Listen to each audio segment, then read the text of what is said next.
Yes, the answer I was looking for was Gove announces exam changes. This is the news that Education Secretary Michael Gove has announced a new English baccalaureate certificate to replace GCSEs. From 2015, students will work towards a demanding 3-hour exam at the end of a 2-year course rather than the current combination of coursework, modular exams and multiple retakes. He's even invented an exam that thicker kids won't be able to pronounce. It's the back of what? The back of what? The back. Oh, give me a shovel, I'll go down to mine. I think the idea is if you're academic, then you get a baccalaureate, and otherwise they teach you practical skills like how to baccalaureate.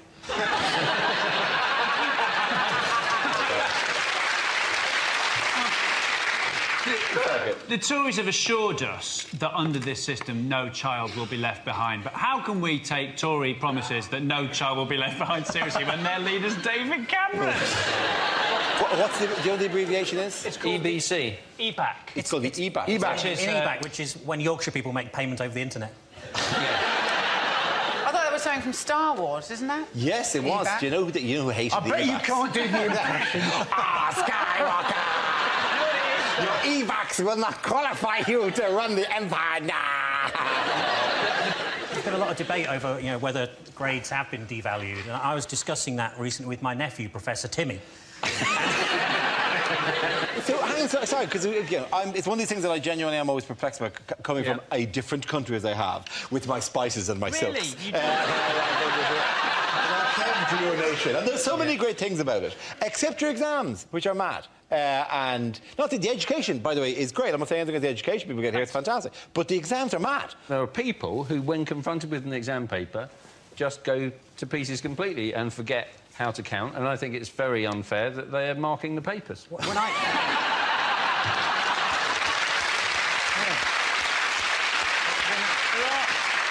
are people who just shouldn't be taking exams. My friend Carl was at sixth form college with a girl who got her A-level results, and when she pulled out the piece of paper with the 3 letters telling her what her future would be, she went, that spells none.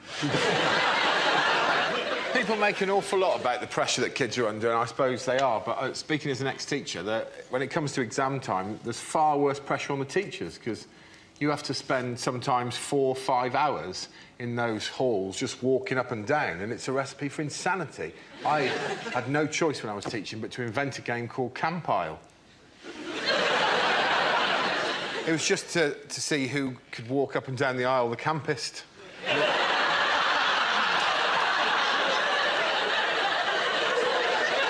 We started off just sort of slightly mincing. Honestly, by the end of it, I was walking down a full aisle of children like this. And I knew it was time for me to leave teaching when I got to the end of one aisle, genuinely. During an actual GCSE, a kid looked up at me and went...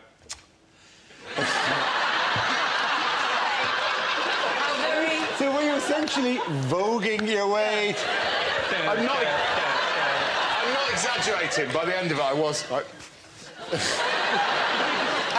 The thing is, they want to make the exams harder, don't they? But surely they're hard enough already if your teacher is walking up and down, camping it up.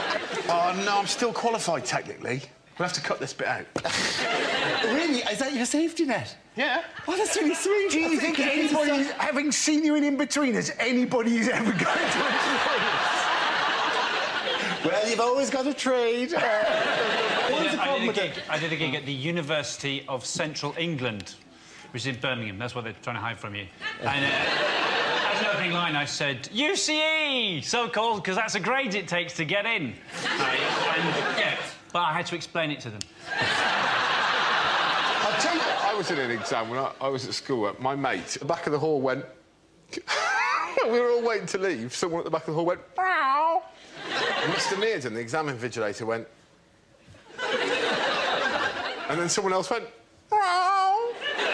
And then... Meow. From different parts of the hall, and it led to my favourite sentence I've ever heard come out of an adult's mouth, which was, all right, no one leaves until the meowing stops.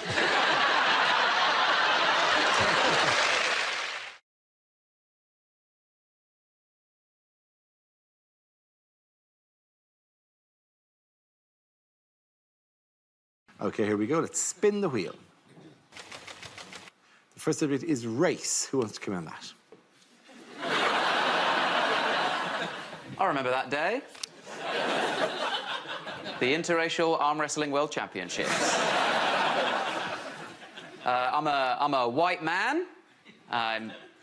Thank you. I'm a white man, which means that a lot of people hate me these days. But I'm a white man, so it doesn't matter. Literally the same.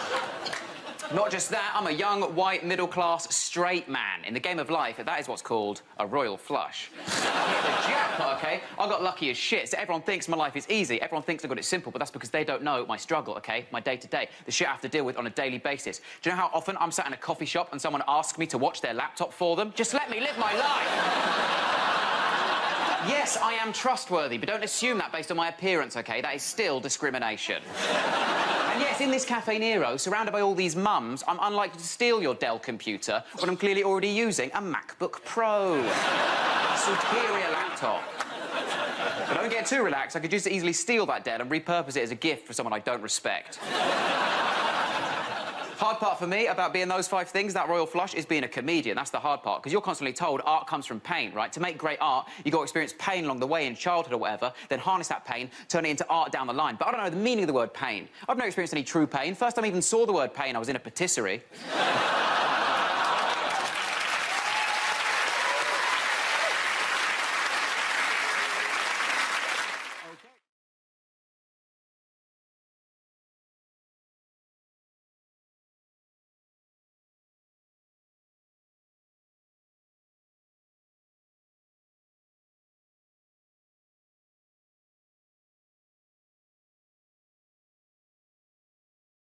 Things a weather forecaster would never say.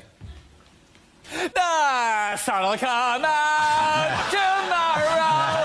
Bet your $1,000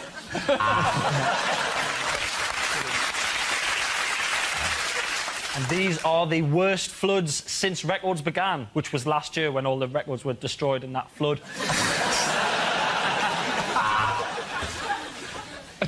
This is a map. I'm not a giant. Yeah. It's going to be a bit blowy today. It's my birthday and my wife promised me one. Later on, it's going to be raining cats and dogs because a bomb's gone off in Battersea.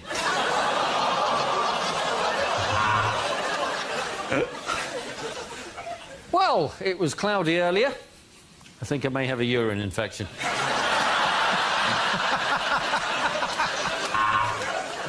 It's well hot, isn't it?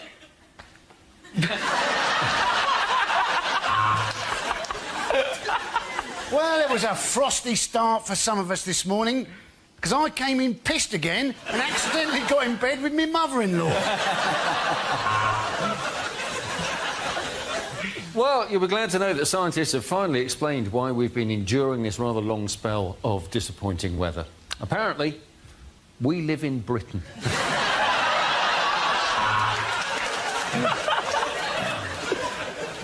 And over the next 3 days, we will see some spells of rain.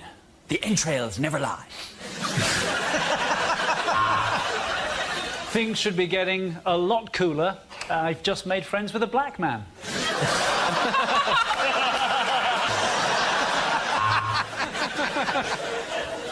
Well, I'm afraid you're going to get wet later on. I'm following you, and I've got a bucket.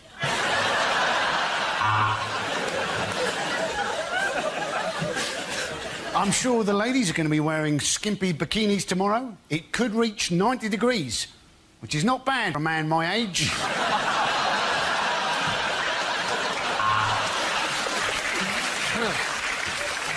It is going to be a scorcher, so guys, you might as well just staple your balls to the inside of your thigh, because those bad boys are going nowhere.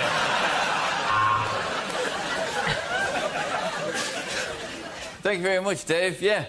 Pretty easy report on things that have already happened. Now, predicting the future.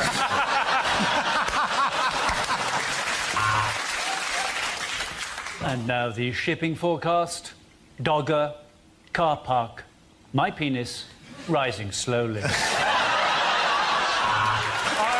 the end of that round, the points go to Chris here and Rob.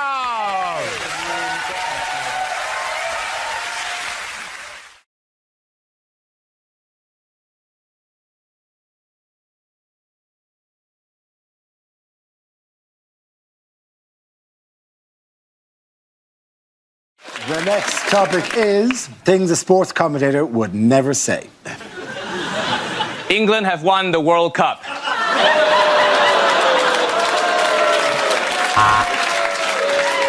And that was 11.3 seconds. Sorry, Michael, you will not be getting a second date. Ronaldo there being booked by the referee for taking his shirt off. He should know the rules by now. You are not allowed to take the referee's shirt off. Well, in this Grand National, as they come round to the chair for the second time, the music stops. Red rum is eliminated. And you join us now for the diving. Here we go. Oh, that wasn't very impressive. Oh, no, sorry. Oh, no, you join us here for the swimming. Right.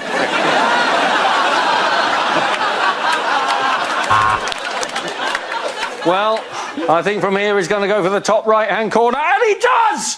That is how you stick on a stamp.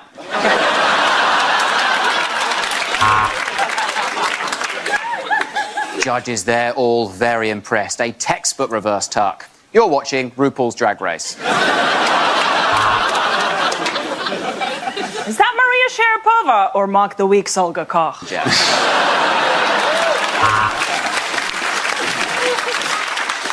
Thank you for joining us. We've got a very exciting afternoon of sport ahead of us, but first, the golf. Welcome to the World's Strongest Man competition, where we see Dave from Sunderland attempt to pull a bus. They really will shag just anything.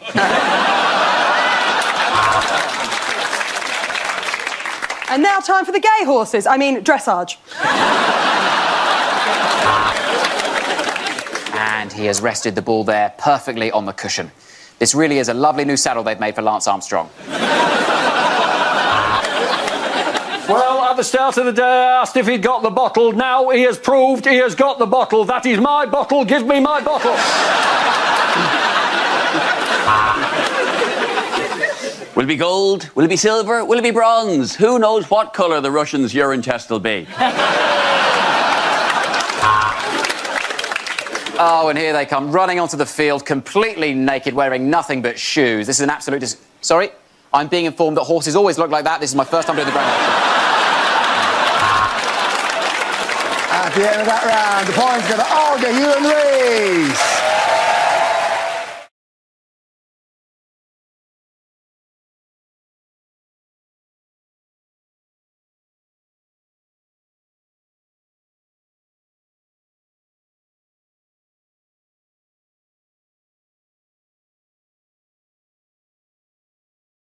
A round called Trumpty Dumpty Satnav. This game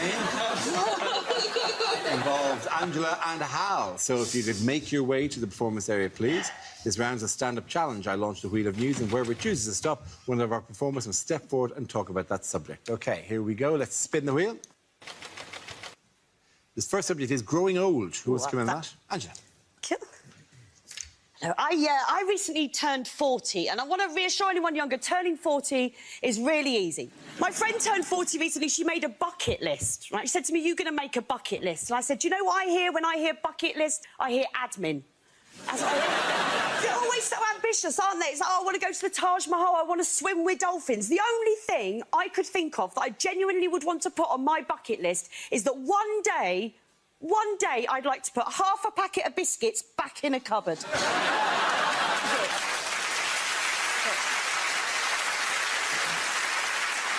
But getting old, growing old in this country looks scary, and it's looking scarier and scarier. You know, by the time I get to old age, there won't be care homes anymore, will there? It'll just be an OAP rescue centre. So it'll be like Battersea Dog Zone. This idealistic young couple will come in, they'll get shown around. This is Maud, she likes knitting, gardening, casual racism. Why don't you take her home? That's what it'll be. So we have to worry about these things. We do, because we're all living longer, aren't we? There's so many 100-year-olds in this country now, the Queen's had to get a Moonpig account to keep up.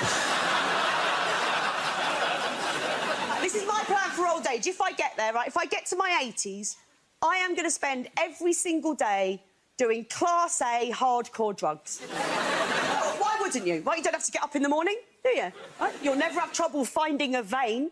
I'll tell you something. either. You might not be able to afford to heat your bungalow, but I bet you can afford to heat a teaspoon, then you won't give a shit how cold you are. No brainer, innit? Thank you very much, Angela Barnes.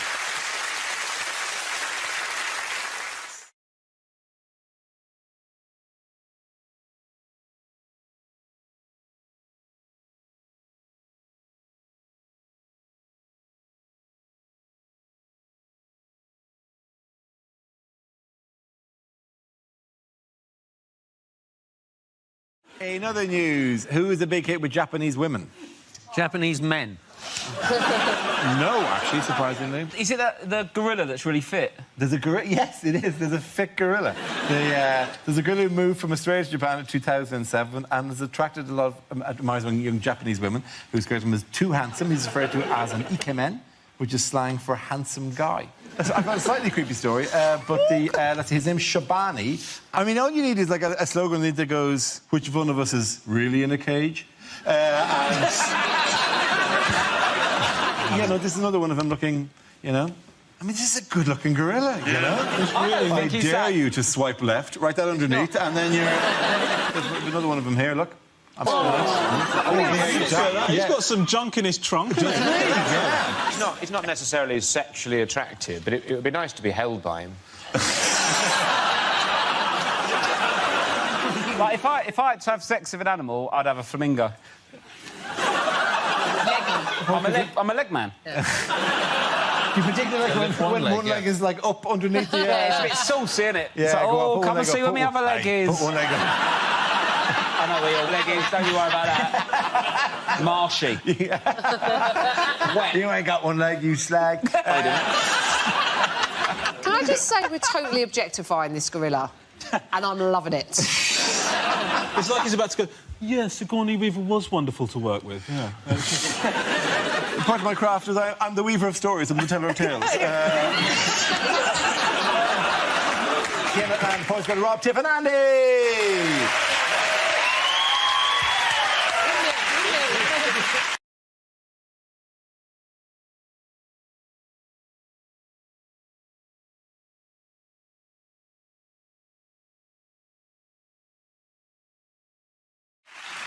We start with a round call. If this is the answer, what is the question? On the board are 6 categories. Matt, which category would you like? World news, please. OK, world news it is. The answer is petrol, money and drugs. What is the question? Is it the 3 middle names of Princess Charlotte? Is it what 3 things might a Greek keep in a chicken?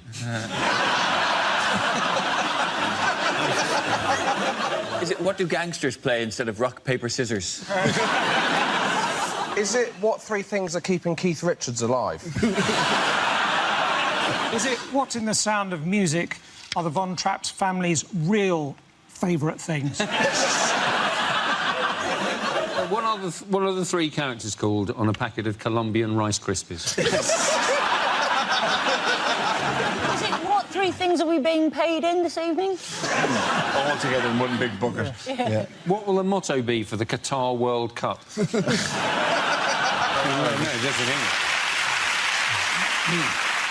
Is it complete the song? Hugh Pew, Barney McGrew. That scans. That probably scans very, very well. well. A much better song, wouldn't it? It would have been very good. What are the 3 main aisles in a Bolivian Waitrose? Do they know the correct answer? You know that tattoo you got that you think says peace, love and harmony?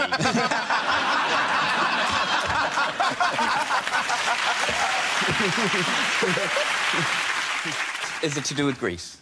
It is to do with Greece. What 3 things that they wore in Greece are about to run out of? Ah, very good. Thank you very much, Ed Byrne. That's excellent.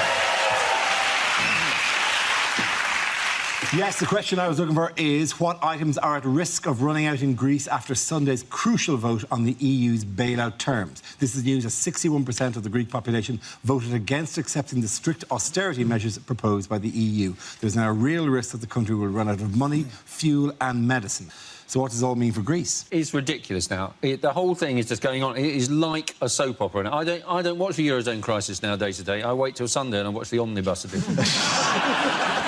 This thing of just referring to the Greek exit as Gregxit, it just is like, are you in that much of a hurry?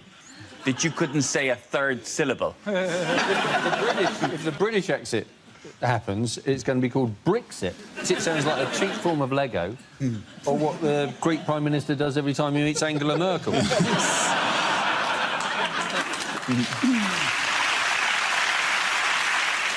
I don't get this thing that you can... I didn't know that you could reject banks' demands.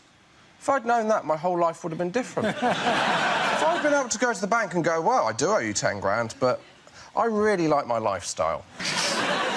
It could be, but it could be a mis-selling scandal, doesn't it? Because as far as I'm aware, Greece was never made to sign that box that said your home is at risk if you do not keep up the repayments. You think they're waiting for the PPI? Yeah, I think the they'll 400 quid of PPI. Yeah. That's the one thing that'll bail them out of this. Apparently, the Greek government have admitted that living in their past is their Achilles heel.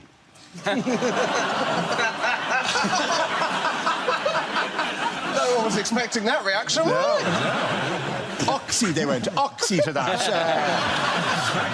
I think it's definitely a case that if they want to get bail themselves out, like whatever, they really just have to invoke copyright law on all the stuff they invented some time ago now, right? But that they definitely invented, like democracy, triangles and gays. And if they...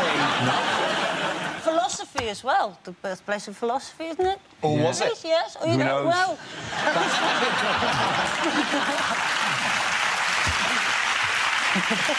Why do you think that there is a professional philosopher at home going, that's not what philosophy is? It's not just going, or is it? I think there's a lot of opportunities in Greece, actually. I'm going to start a band called Cash Machine, because people will be queuing around the block.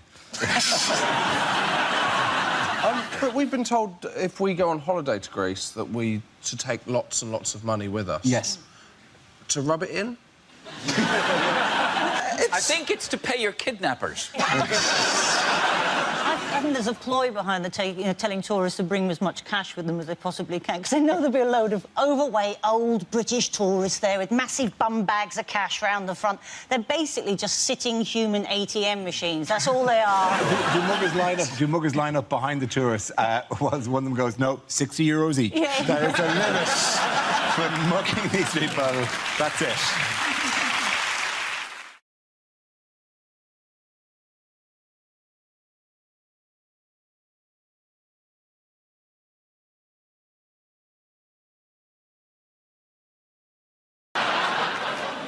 We forget about Cameron is he presents this blokish image, but he's just unbelievably posh. And he's pretending he's going to sort the banks out. He is the same people as the banks. They're the same people. The only reason he'd get tough with a banker would be if it was someone who farted on his head at school.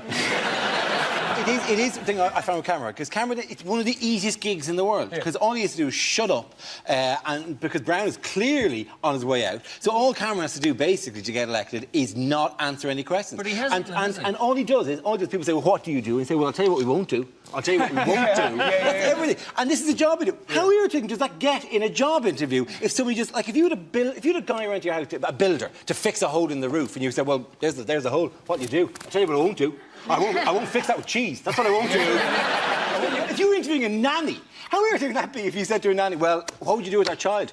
I'll tell you what I won't do. I won't tie the child to a wall and go on the piss with my mates. I won't do that. My favourite guy in the Shadow Cabinet is, the only one who's ever said anything, is Andrew Lansley, who came out, he's the Shadow Health Secretary, and he said people should enjoy the credit crunch because it'll allow them to spend more time with their families because they'll be unemployed. Other benefits include increased upper body strength from having to climb out of a skip every morning and improved agility from chasing rats about with a fork. Who's this guy? Does he go up to blind people and congratulate them on how much money they're saving on wallpaper? Are the Conservatives living on the right planet? All this idea about confiscating mobile phones and bikes. How about confiscating knives and guns? What's the worst you can do with a bike and a phone? A ride by texting. Even if we got teenagers' mobile phones, we wouldn't even be able to understand what they're texting to each other. It'd be like a Clockwork Orange or something. Are you slipping my Grubel, Terry? I should throw food. I think what the text will end up saying over the coming months is, you're not going to believe this, Dave. A Tory politician has just tried to mug me for my phone. I now have his phone. Ha ha ha ha ha. LOL, epic fail. They're doing it. This is the funniest thing. They're doing it to stop graffiti. Now, some graffiti's amazing, isn't it? I was driving along the other day. There was a big sign that said "Stop," and underneath somebody had written "Hammer Time." Now, you do not confiscate someone's phone if they don't. I'm all for confiscating bikes though, because I've only ever been beaten up once in my life, and it was by kids on bikes when I was 10. And it was when I learnt a very, very valuable lesson in life. I was playing cricket in a local park, right, and these kids on bikes came swooping down the hill and they nicked the stumps that we were playing with, right? And this was where I learnt my valuable lesson, which was don't try and do voices. Because instead of saying to these kids, excuse me, can you give me my stump back? What I actually said to them, and I've no idea to this day why I said it, I said, excuse me, would you mind handing me back my stumps? And what they did was they beat me round the head with the stump. You got him back, wait a minute, Hugh. This taught you not to do voices. You've done every third voiceover I've ever heard. You're the voice of Findus Crispy Pancakes. They're amazing, though. Those moments you look back in your youth when you go, why did I say it? I used to get bullied a lot because I've got a lazy eye, still quite bad. And kids are really cruel. Look at him, he's obsessed with his nose. Who said that? I used to cry. I looked like a Picasso in the rain. And I did that thing. I went to my dad for advice. Like, Dad, I need help. And my dad goes, say this to the bullies and they'll bully you no more. Picture me, age 10. It's nearly as embarrassing as your story. Age 10 going, bullies, how can my eye be lazy when it wanders around so freely? Yeah.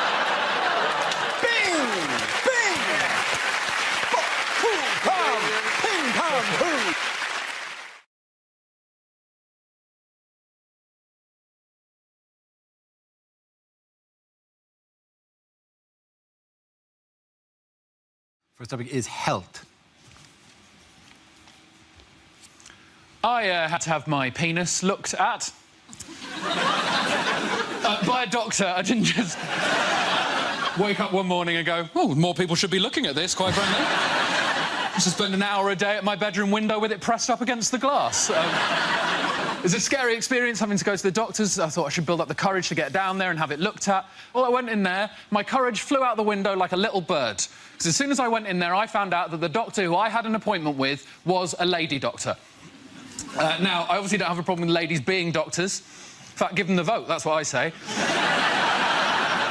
But there is a worry if there's a lady poking around down there. In that context, what if your nethers decide, ooh, think it's time to go to work?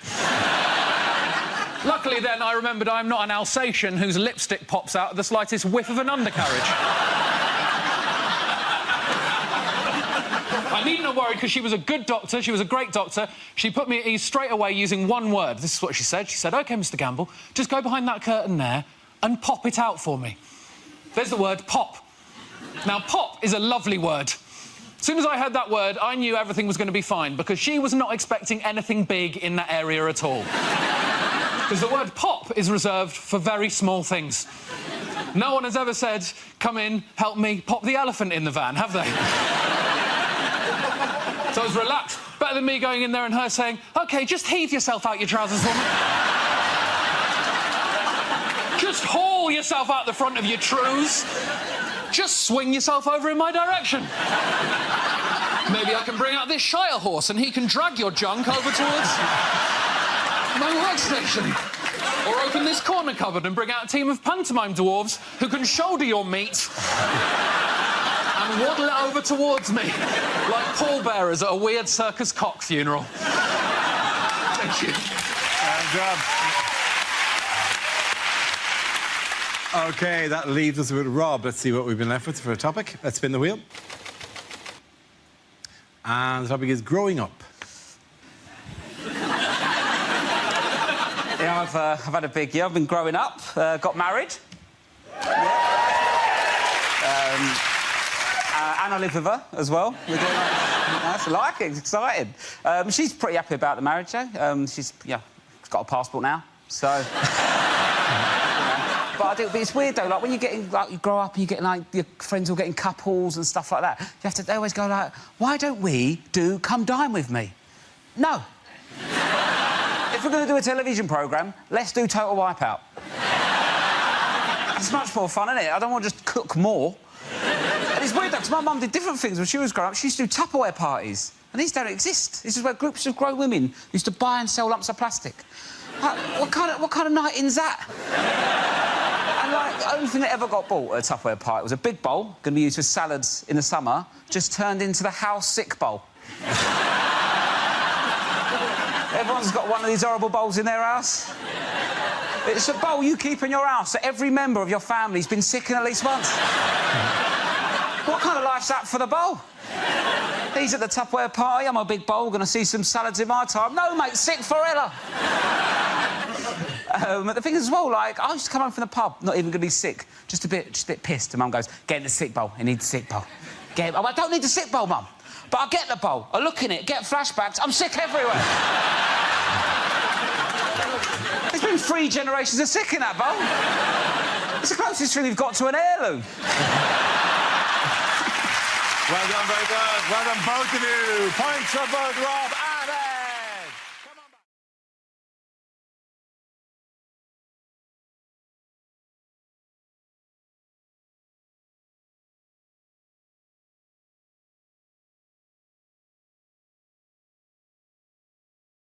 Unlikely things for a vet to say. Of course your monkey's got diabetes. You've been feeding him Cocoa Pops for 20 years. I know it's expensive, Mrs. Smith, but if you want your cat put down, you're going to have to make 9 appointments.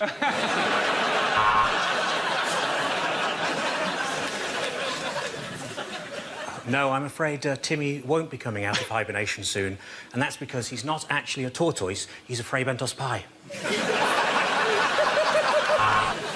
So what I'm going to do is I'm going to cut open the stomach of your Rottweiler and hopefully I'll have both of us out of here in no time whatsoever.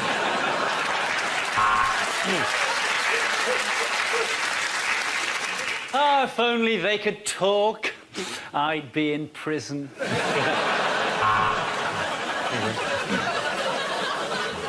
The bad news is we've had to chop off one of Fido's legs, but the good news is you put roller skates on him, that's 3 million hits on YouTube right there. You're right, Mrs. Thomas. This is the first beaver I've seen. Now, what pet have you brought in?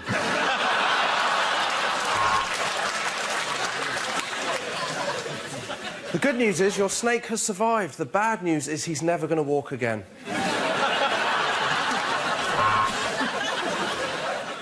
Well, sir, if you think this treatment is too expensive, I suggest you get your meerkat to find somewhere cheaper.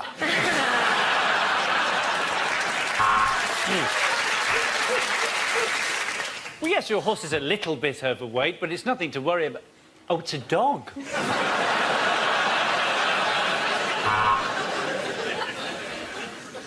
We just had the test results back on the cows, and it's not good, I'm afraid. They're 10% horse meat.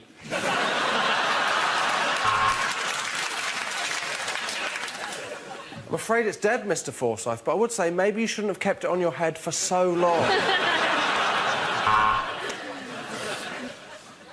I'm afraid I'm going to have to put your dog down. Rover, you're a fat, lazy arsehole who couldn't catch a stick to save his life. Mr. Johnson, you spoil that dog. Not only are you overfeeding him, but he's quite capable of licking his own balls. At the end of that round, the points go to Chris, Hugh and Gary.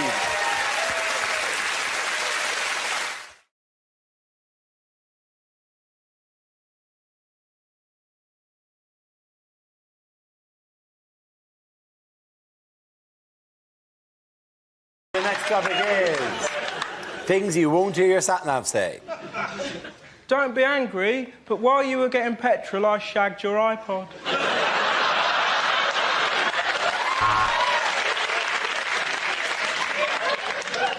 Are we there yet? Are we there yet? Are we there yet? In 300 miles, you will realize this gimmicky voice was a terrible mistake. At the next set of traffic lights, a cyclist is going to pull up next to you and give you a really dirty look like he's better than you. When the light turns green, let's see how good his balance is.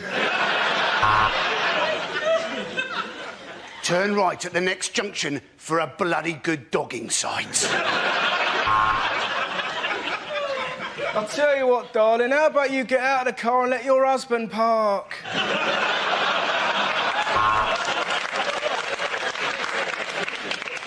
Turn right. Wrong. I didn't say Satnav says.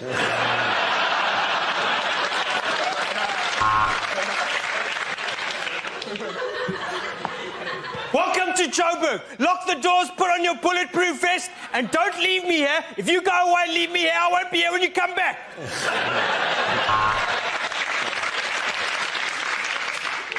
Bear left, and over to the right, squirrel. Oh, you just turned me on.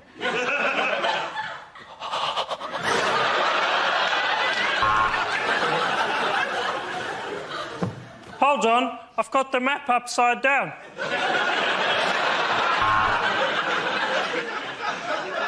Left. Left. Your girlfriend's left.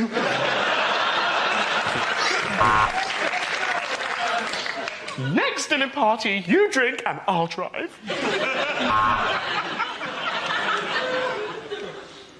Did you turn the gas off? Did you lock the door? Did you? Did you? I reckon we should go back. I reckon we should go back.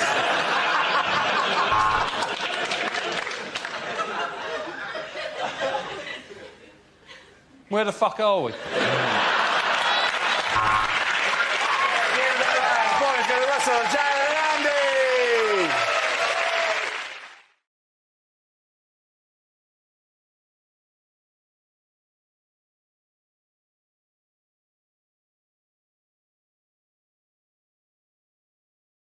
The first subject tonight is bad things to hear on an airplane. In the event of the cabin decompressing, oxygen masks will drop from the ceiling and untangling them will annoy you before you die. Well, if you look out of the portside window in just a minute or so, you'll see me. Bye. That's the first cloud I've ever seen with a ski lift on it. The only thing less likely than surviving crashing into the sea is the Coast Guard hearing the whistles on your life jacket. Oh, hi. I've got a hobby farm. Would you like me to tell you all about it for the next 9 hours? Hold on! I've just entered us in the Red Bull Challenge!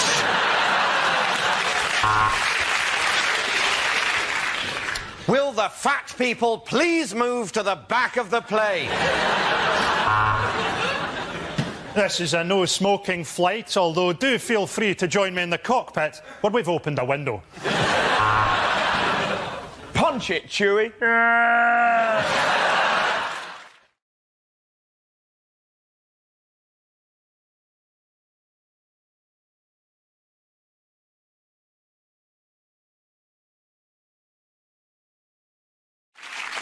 What has Gove said the schools must now promote? My new DVD. Oh, sorry, so he has to say British values.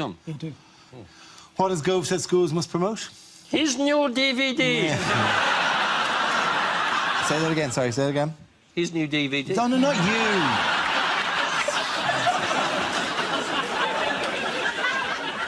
you. Is that poo in the river, said he, or... Sorry, it's,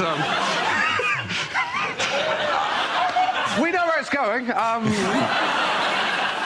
Yes, said Tigger, and we're never holidaying in Newcastle again. Why is this man in the news this week? He's the Prime Minister of our country, darling. This week's clip... I'm fluffed it there now. This week's clip... You fluffed it so much as... This week's clip featured the... So what do you want to know about me? I like reading, cinema, socialising with friends and a cheeky farm up the arse. Farm up the arse. That's always funny, isn't it? How going to fall at the arse, never not so. I don't know. I can think of a lot of circumstances where it's not the least funny thing in the world at home for the arse. Yeah, true. I've forgotten. The topic is animals. Who wants to come in? That's Ramesh. There's no one there. How shit would you be in the cast of the new Star Wars film?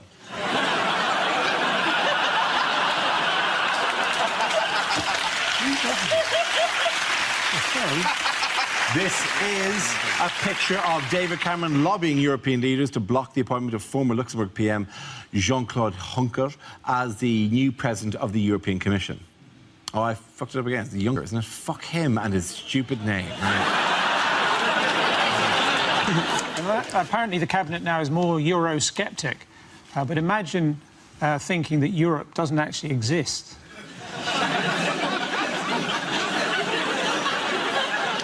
I mean, I had a near Europe experience once when I was on holiday in Kent. I found myself walking along a tunnel towards the light. In the end, someone said, bonjour. That's so unfair, I thought I led a good life.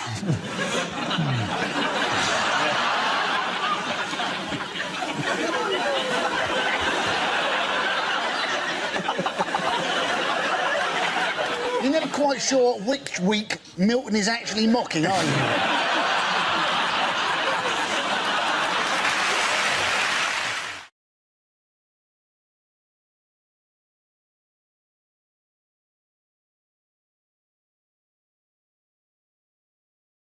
Welcome to our final quickfire round called Scenes We'd Like to See. This is for everyone, so if you can make your way to the performance area, please.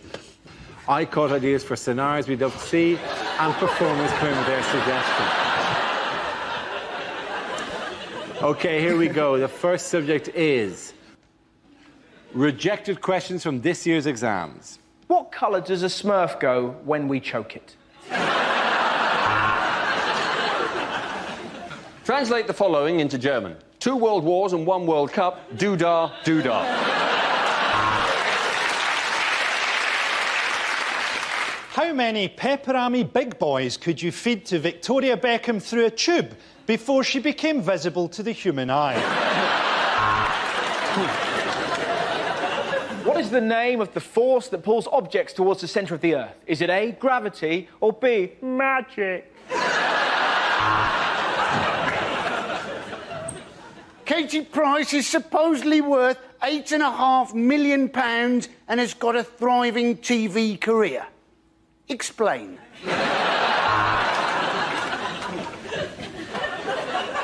If George Michael leaves at 8 o'clock for a 5-mile drive, when does he crash?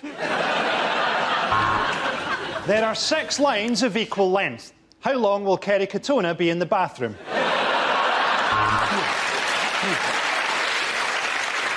If a train is going at 70 miles per hour, how surprised would you be? What is amnesia? Is it A, memory loss, A, memory loss, or 4, the Battle of Hastings?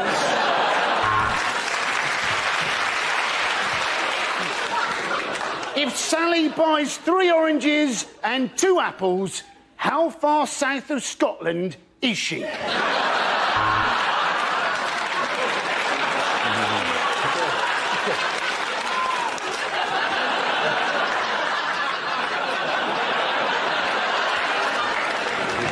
Discuss the idea that Willy Wonka was a paedophile.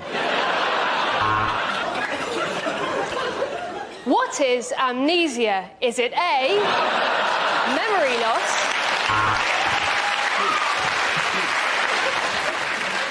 Draw a diagram of the male genitalia. Please use the tracing paper provided. What are most Canadians renowned for saying? A.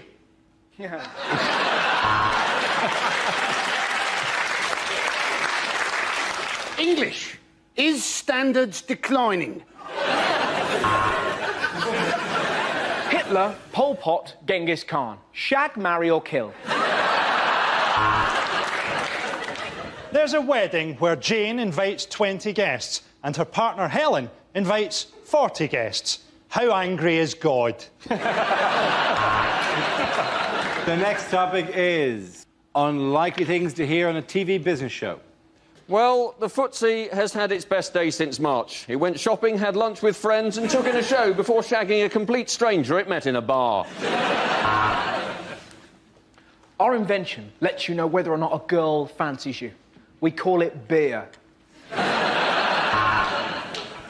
OK, Dragons, I've developed a system that lets you get your own seat on the bus, and it involves talking slightly too loudly, then pissing yourself.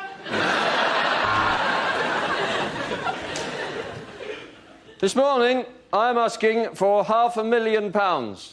And with that, I will buy 500,000 lottery tickets.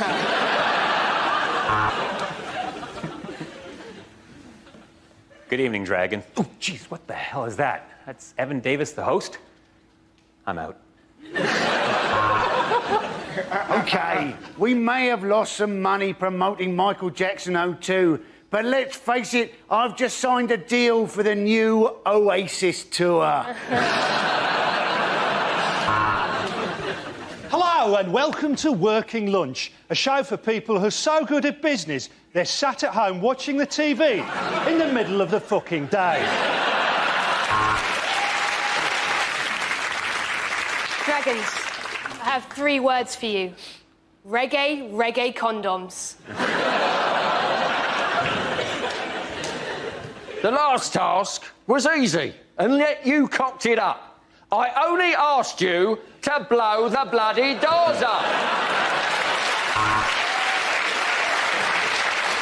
This week, the Dragons meet a retired Nigerian brigadier with an offer that sounds too good to be true. Today, there was a hard drop on the footsie, and I got a bruisey on my handy-wandy. This week, the apprentices face their toughest task ever, selling the shite Sir Alan actually makes. OK, again, and the point's going to Frankie Hughes Stewart.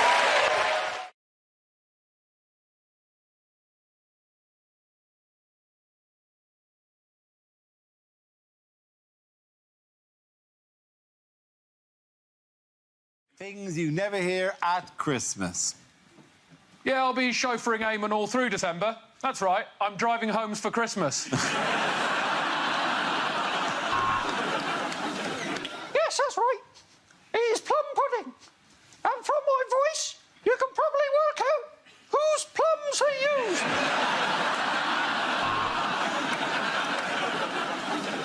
Happy Christmas, you bunch of Muppets! Danny Dyer stars in A Muppets Christmas Carol. My goodness, that's an enormous pile under the tree. When did you have it removed, Grandad?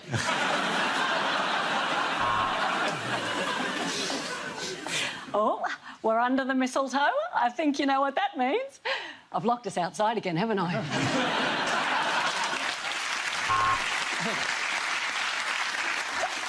I know. I love it when your parents come for Christmas. I just wish we couldn't hear them through the ceiling.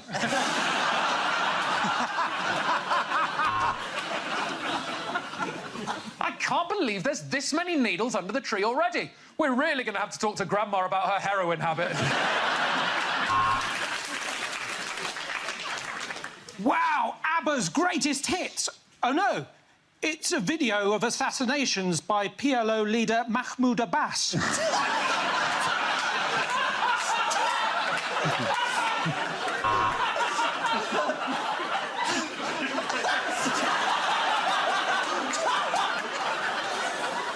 OK, Sharon's then. Right, OK. 2 words. OK, yeah, you're going to do the whole thing. OK, that... Right, it's the human centipede. Grandma, stop! You there, boy! Tell me, what day is it? Why, sir, it's the first day of the DFS sofa sale.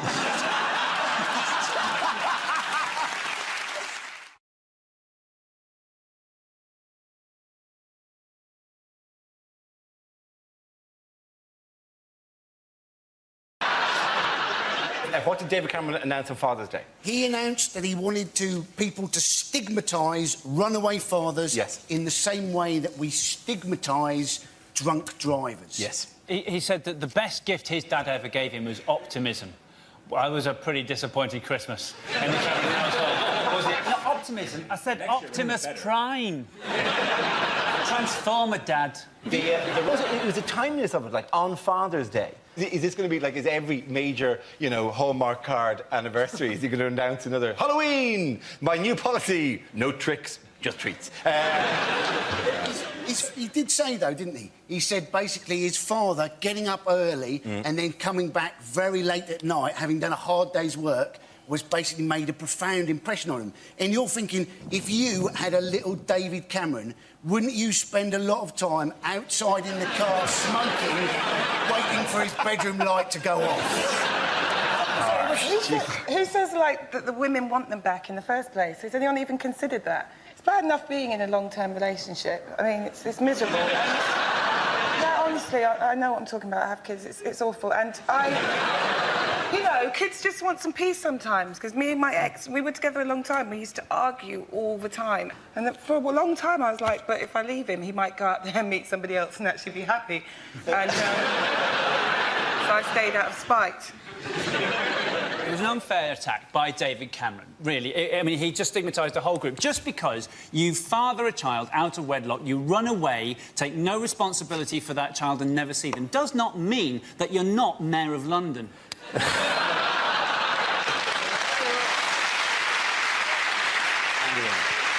are also lots of points, aren't there, when children want their parents to be absent. I mean, I love my parents very much, but for me, that was when, as a teenager, they used to take a cat for a walk on a lead. On holidays, we used to take a cat for a walk on a lead, and it wasn't just a lead, it was a 30-foot washing line. It went over Dartmoor, it went everywhere, this cat. And the embarrassing thing was, I got so embarrassed by it that I had to walk, you know, about 100 yards behind my parents. But that meant that you heard the comments of the people coming past them. And that is awful, awful for a teenage boy to be subjected to someone going, you see those people with the cat on the lead? I think they may just have been released back into the community. Didn't your parents have a wheelie bin? They had a wheelie bin. I spent the first 6 years of my life in it. Did you still have washing on the lead? No. 2 birds with 1 stone. That'd be fantastic. In fact, put a bird on the lead and the cat could chase it.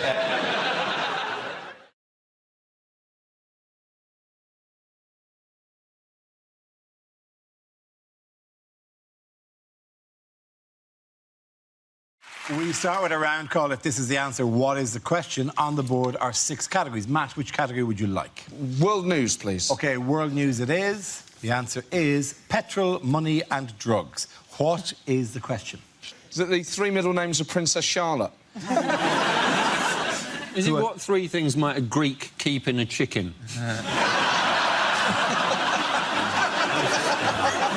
Is it what do gangsters play instead of rock, paper, scissors? Is it what 3 things are keeping Keith Richards alive? Is it what in The Sound of Music are the Von Trapp's family's real favourite things?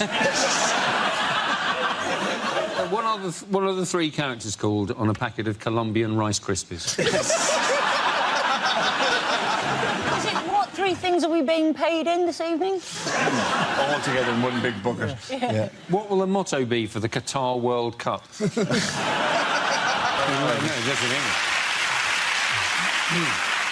Is it complete the song? Hugh Pew, Barney McGrew. That scans. That properly scans very, very well. It's a much better song, wouldn't it? It would have been very good. What are the 3 main aisles in a Bolivian Waitrose? Does anyone know the correct answer? You know that tattoo you got that you think says peace, love and harmony?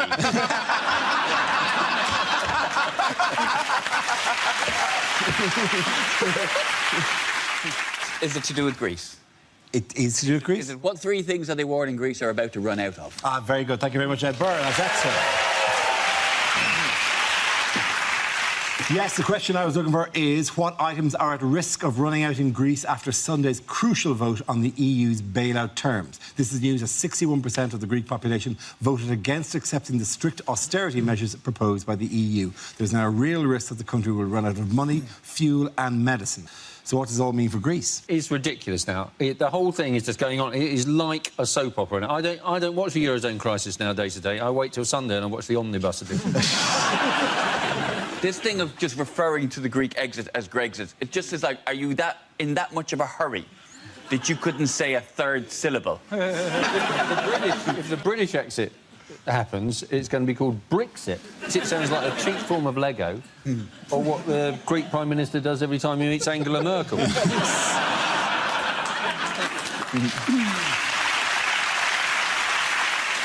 I don't get this thing that you can... I didn't know that you could reject banks' demands. If I'd known that, my whole life would have been different. If I'd been able to go to the bank and go, well, I do owe you 10 grand, but I really like my lifestyle. It could be, but it could be a mis-selling scandal, doesn't it? Because as far as I'm aware, Greece was never made to sign that box that said your home is at risk if you do not keep up the repayments. You think they're waiting for the PPI, I think the they'll 400 quid of PPI? Yeah. That's the one thing that will bail them out of this stuff. Apparently the Greek government have admitted that living in their past is their Achilles heel. No one was expecting that reaction. No. Oxy, they went. Oxy to that. I think it's definitely a case that if they want to bail out, they get bailed themselves out, like whatever. They really just have to invoke copyright law on all the stuff they invented some time ago now, right? But that they definitely invented, like democracy, triangles and gays. And if they... Philosophy as well, the birthplace of philosophy, isn't it? Or was it? Yes. Oh, you Who know, knows? well...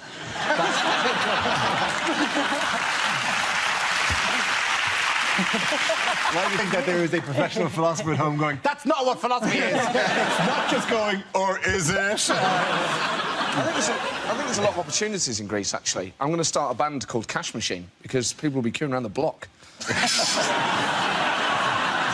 But we've been told if we go on holiday to Greece that we should take lots and lots of money with us. Yes. To rub it in? I think it's to pay your kidnappers.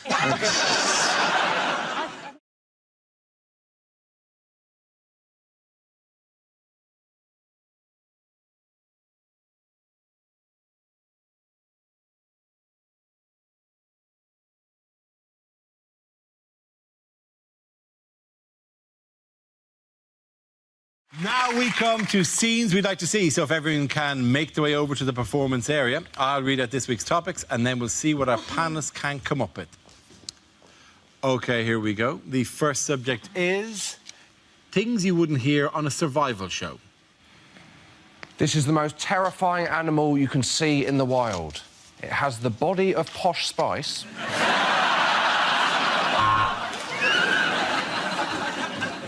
Of course, if you're on an expedition, you must always make sure you boil all the water. Now, this can really slow you down if you come to a lake.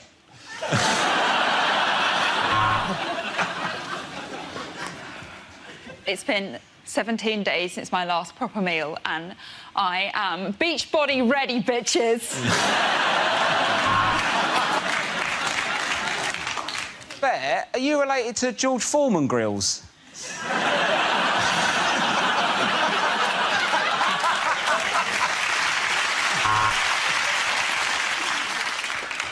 I've not had a bath for days on end. And that's because Rob Beckett's dad is in there.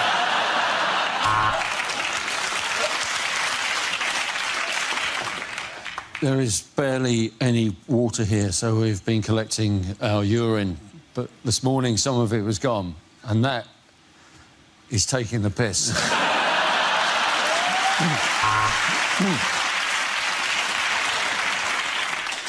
Spent 3 days in the jungle with nothing to eat but raw caterpillars. I remember the moment I walked back into civilization. Whew, there are a few butterflies in my stomach, I can tell you. When I was thirsty, I was forced to drink my own urine. I'm now hungry and dreading dinner.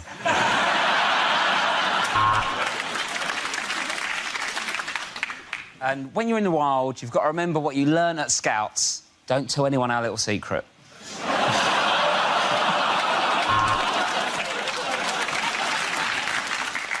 on, night is falling, it's raining, and I'm in the shelter, but it still feels dangerous here. There are 6 teenagers staring at me, and the bus doesn't arrive for 20 minutes.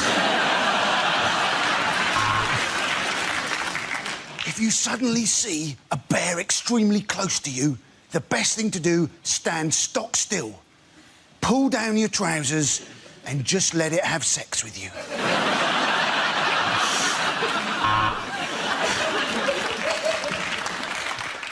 On the men's island, Derek's drinking coconut water because Derek's a hipster twat.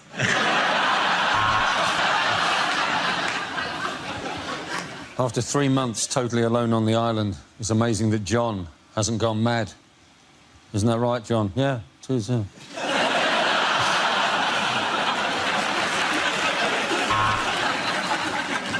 So, I've managed to make a raft to escape the island by smashing up some boats. Okay.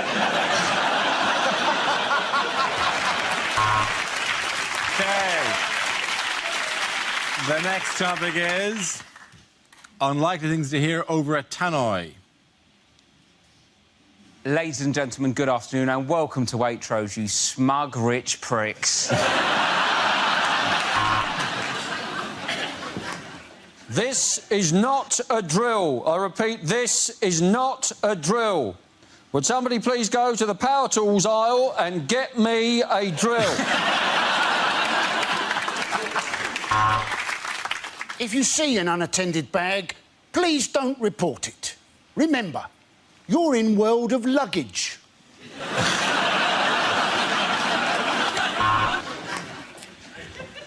Good evening, ladies. Topshop will be closing in 5 minutes. Please make your way to the till unless you're over 30, in which case piss off to M&S, you ancient old hag. This is an announcement for the front desk of the swimming baths. Could doctor, someone's done a shit in the pool? Please come to reception.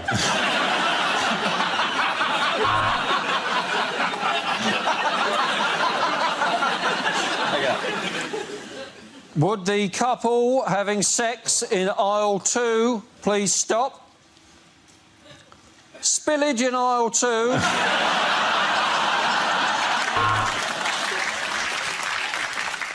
The 1625 has unfortunately been cancelled and has been replaced by replacement bus service. EasyJet would like to apologise for all passengers who are going to Greece. I only work in the post office for the crumpet. Watch this. Widow number 2, please.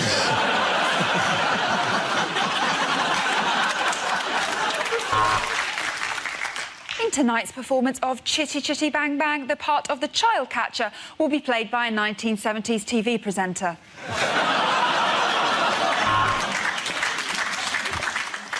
Welcome to Sexist Airways. I'm just going to pop on the seatbelt sign for a moment because we're swapping to a lady pilot.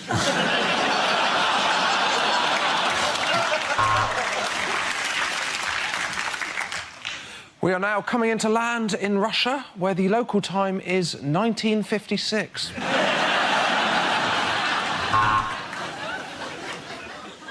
Welcome aboard the one-way saga service special to Switzerland.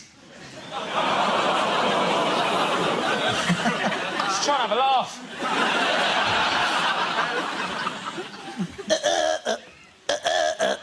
Attention to the submarine crew of HMS Nando's. Be careful not to burn your eyes on the periscope.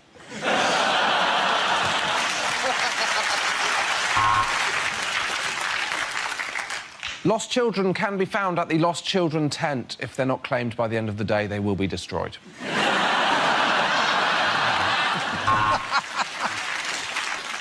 Welcome to Megabus. Things haven't worked out quite as well as you were hoping, have they? Welcome to the Sexist Supermarket. Checkout number 3. Okay, at the end of that round, the points go to Josh. You were Milton.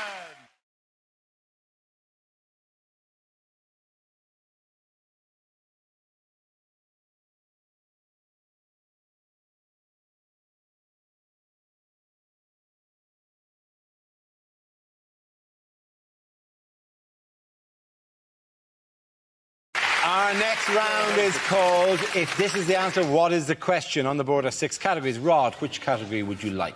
The media, please. Right, the media, OK. The answer is 1 million. What is the question? How many Asian children are Brad and Angelina planning to adopt?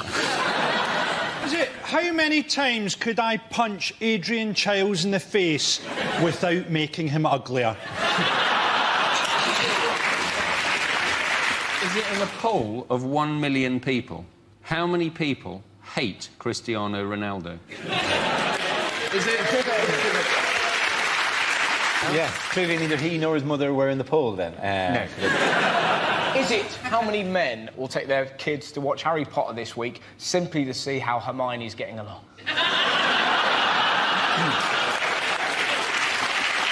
Is it, in 20 years' time, what will be the size of the black nation that Madonna rules?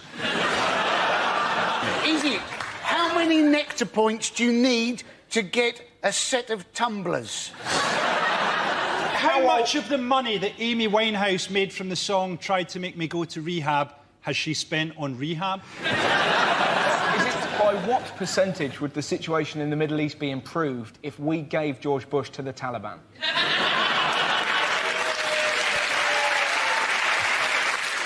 Is it, what number would you get if you took everybody in Scotland who gave a shit about the Ashes and added 1 million? Is it the number... It's something to do with the phone tapping thing. It is something to do with the phone tapping, yeah. Is it the number of conversations of John Prescott's they had to listen to before they got one without the words party bucket in it? Oh, I know what it is. It's the amount of celebrities that were on a list that they were going to... Not 1 million. It's the number they How paid long a list? How long a list would that be? Hey, it's the amount the News of the World had to... That's paid out so far to people who have accused them of tapping their phone. Absolutely well done, Rod Gilbert. Absolutely spot on. Very good.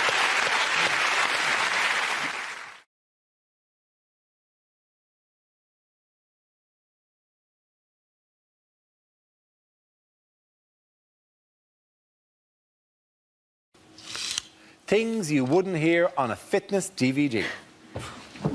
OK, let's get you sweating in your own living room. I know you're an illegal immigrant.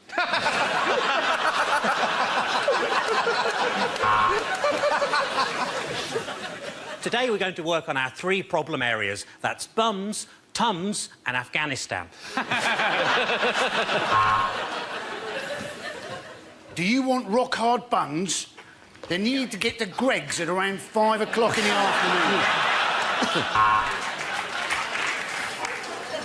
Really stretch it out. Come on, really stretch it out. You're nearly there. Can you feel the burn? Can you? Good. OK, now you've got your leotard on, we can do the exercise.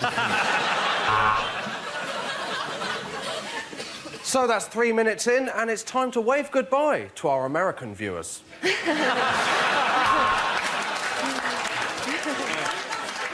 Hi, I'm Il McPherson, and welcome to Wankercise.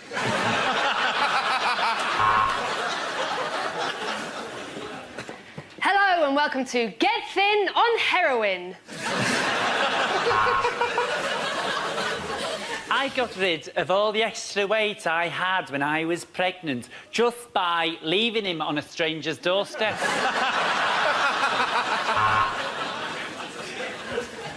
If you find weights really boring, do what I do. Don't wait. Now, I find squats very important because I can't afford to pay my own rent. Are you still too big to fit into that dress? Don't worry about it. Just go to Leeds. The women there don't seem to give a shit.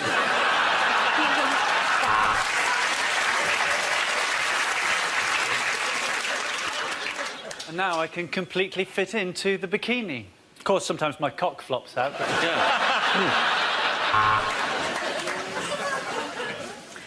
Hello and welcome to Pilates at Home. All the fun of Pilates without the embarrassment of farting in a church hall. Hello, and welcome to Dara O'Brien's Bunga Bunga workout.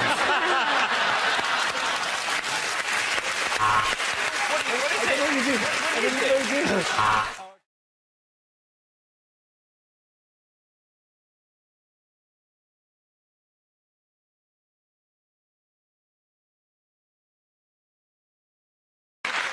OK, now we come to our final quick-fire round called Scenes We'd Like to See. This is for everyone, so if you can make your way to the performance area, please. I caught ideas for scenarios we'd love to see, and the performers come in with their suggestions. OK, here we go. The first subject is unlikely things to hear on a consumer programme. I'm Adrian Childs, and I was shocked by the new Shrek film. I've not been paid for it, yet I seem to be starring in it. Consumer scams are on the increase. If you'd like to find out how to stop them, send us your name and address, your date of birth, and your mother's maiden name. I've just found out my jumper was made by Indian slave children. Can I just say they did a wonderful job?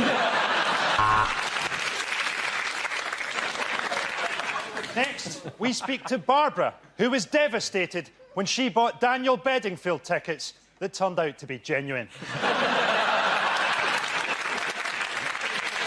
At first, the company seemed willing to compromise. Then we sent them a letter from Nicky Campbell, and they told us to fuck off.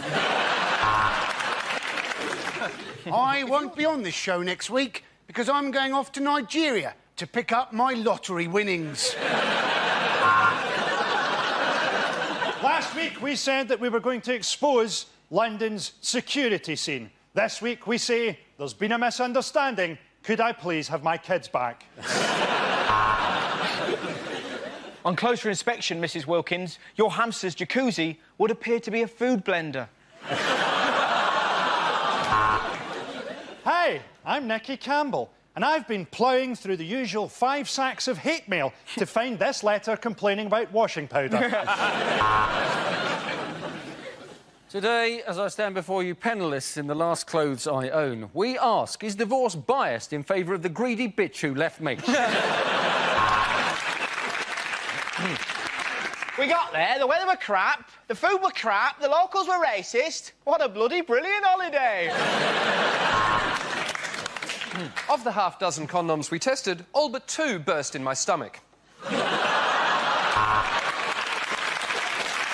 I'm Anne Robinson, and without plastic surgery, I'd look like E.T.'s balls. OK, the next topic is things a sports commentator would never say. Oh, they've called in the video referee. Which is better, Alien or Predator? Oh, yes, and that's a beautiful uppercut. And another one. But, hey, the DJ is still not going to change the track for Stephen Gerrard.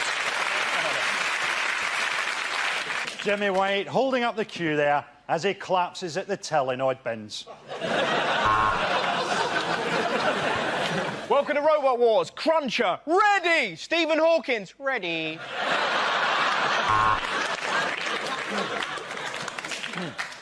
And England have won the Ashes.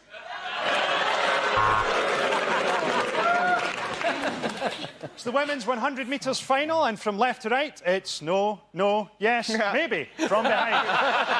Definitely not. The Queen smashes Camilla in the face and Prince Philip hits her with a hammer. This is what I call a Royal Rumble. Venus Williams has brought something different to the ladies' game. Male genitalia. Oh, he's great with a dead ball. When I had one, I had to sit down for a week. And I think that massive widescreen close-up of the wedgie goes some way to explaining why we don't normally televise judo. And that bloody smear is the reason you don't see a lot of streakers in Formula 1. Some people on the pitch, they think it's all over. It is now. The Chinese secret police have shot them. Well, he's finally got his head down. His hands are firmly round the shaft. Which is why I'm handing over to John Infidel. Overpaid knocks it on to overrated. Overrated on to possible rapist knocks it forward. Closet gay, goal! OK, at the end of that, the point to Frankie, you and Adam.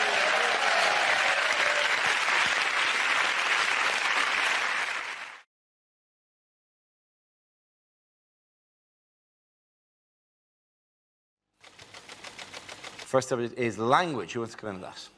Chris.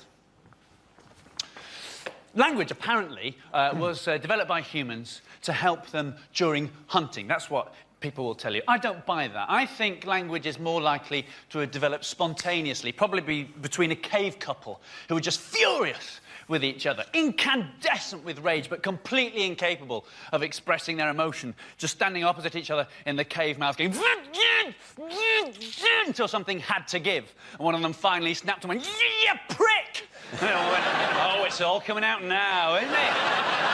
Never clean this cave up. This place is a tip." "Well, why didn't you say something before?" "Well, I couldn't, could I?" "You're a pig, you are. My mother warned me about you." "Oh, really? How?" Bantu, the Bantu languages of the southern African peoples, they speak with a system of clicks and tuts, this kind of using their throat and their tongue, and they're constantly surrounded by horses they've no need of. It's a nightmare for them. Bantu for go away horses. They're screwed, really, isn't it? Thank you very much, Chris. OK, let's spin the wheel again. The subject is home life. Who wants to come in with that? Sarah. My home life involves no children. I don't really like children. And if you ask, most of my female friends don't have kids. If you ask any woman who doesn't have kids what would worry them about having kids, the answer would always be childbirth. So from what I understand of childbirth, it changes you downstairs, doesn't it? It changes you downstairs. I quite like my downstairs the way it is, thanks very much. Certainly don't want an extension.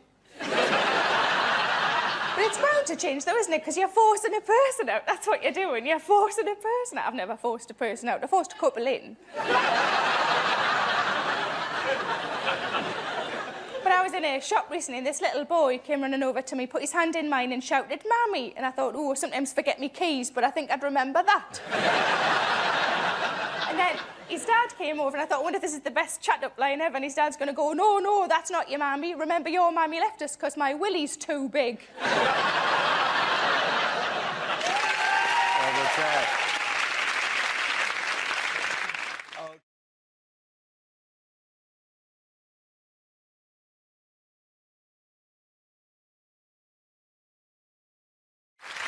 Our first round is called Headliners. Here's a picture of David Beckham and his lovely wife, Victoria. But what does the DBPB stand for? Is it desperate, bulimic, pointless boyfriend? Yeah.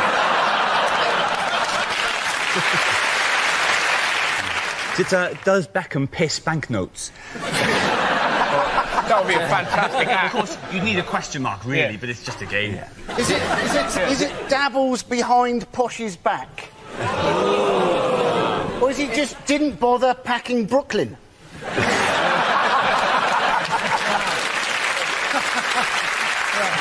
Is it something about a payday bonanza or something? I'd like to have a crack at this. Is it David Beckham's payday bonanza? It's a good guess, but no, it's not. It's David Beckham's pay bonanza. Hugh was the closest brother than Hugh. Right. Yes, it celebrates the former England captain's impending move to American club LA Galaxy. Beckham hopes to raise the profile of football in America, as well as earning close to £130 million over 5 years, or £70,000 a day. Are we all really happy for him? Yeah. We've all done stuff for money. My brother ate some dog food for 20 quid. It's hardly a payday bonanza, though. It's 3 years old. What they're saying is he only gets £5 million for playing football, and the rest is image rights and all the rest of it. And they're saying the reason he's getting most of the money is because he will appeal to the Hispanic market because he can speak Spanish.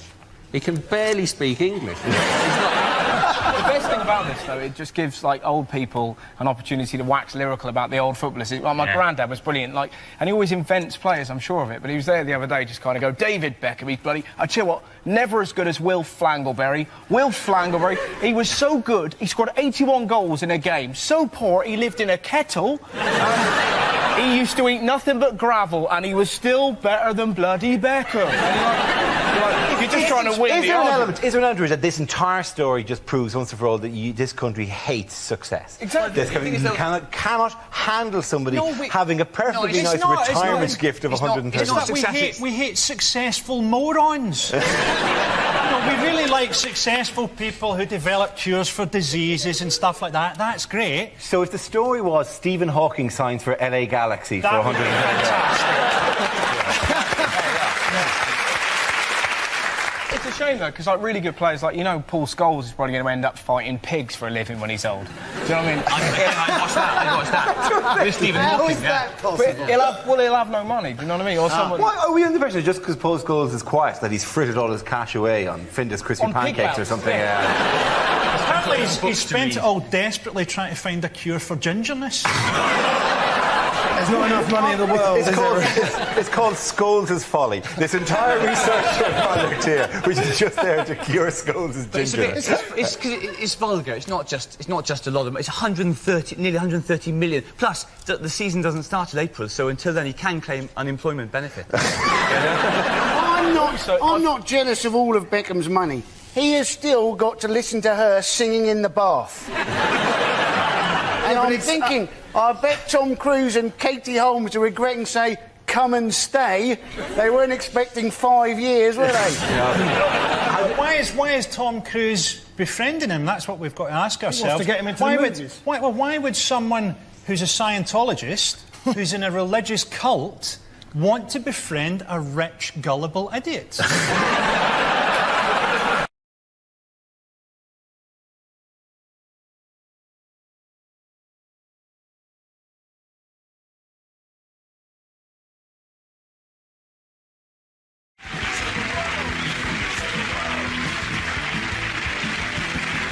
We start with a round called Headliners. Here's a picture of Prime Minister Gordon Brown with his immediate predecessor, Tony Blair. But what does BMCB stand for? Is it Brown's Mental Complete Breakdown? or is it just Britain's Mr. Charisma Bypass? Is it Blair makes chimp body pop? Is it Brown's man boobs captivate Blair? Is it Blundering Morons Crucifixion Begins?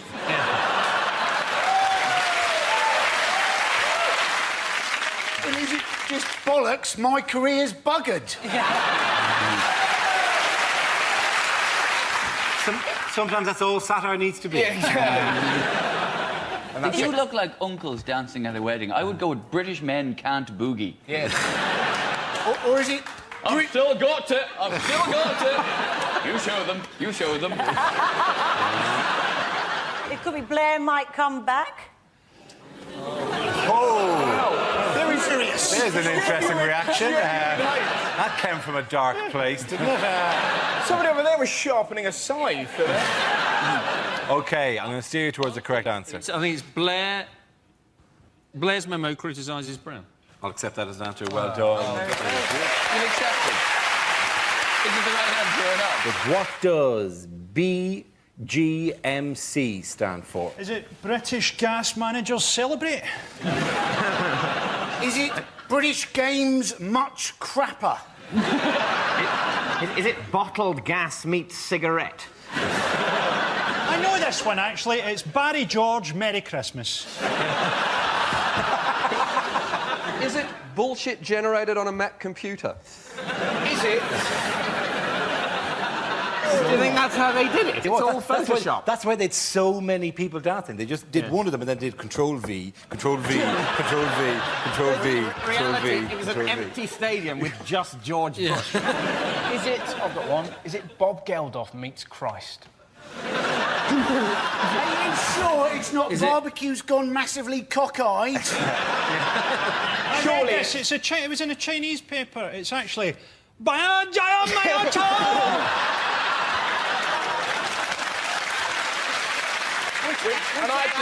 That's fine now, is it? Yeah. Just to sort of say they can do Chinese sounds a bit weird. Now China's got an economy, the racism's all allowed again. Is it properly Beijing Games most costly, I would have thought? Yes, it is. Very good. Well done, you, Dan. Here's a picture of Michael Jackson. But what does JFNG stand for? Is it Jackson's face needs grouting? Jackson finds nose gone, possibly. Juvenile fears now grow.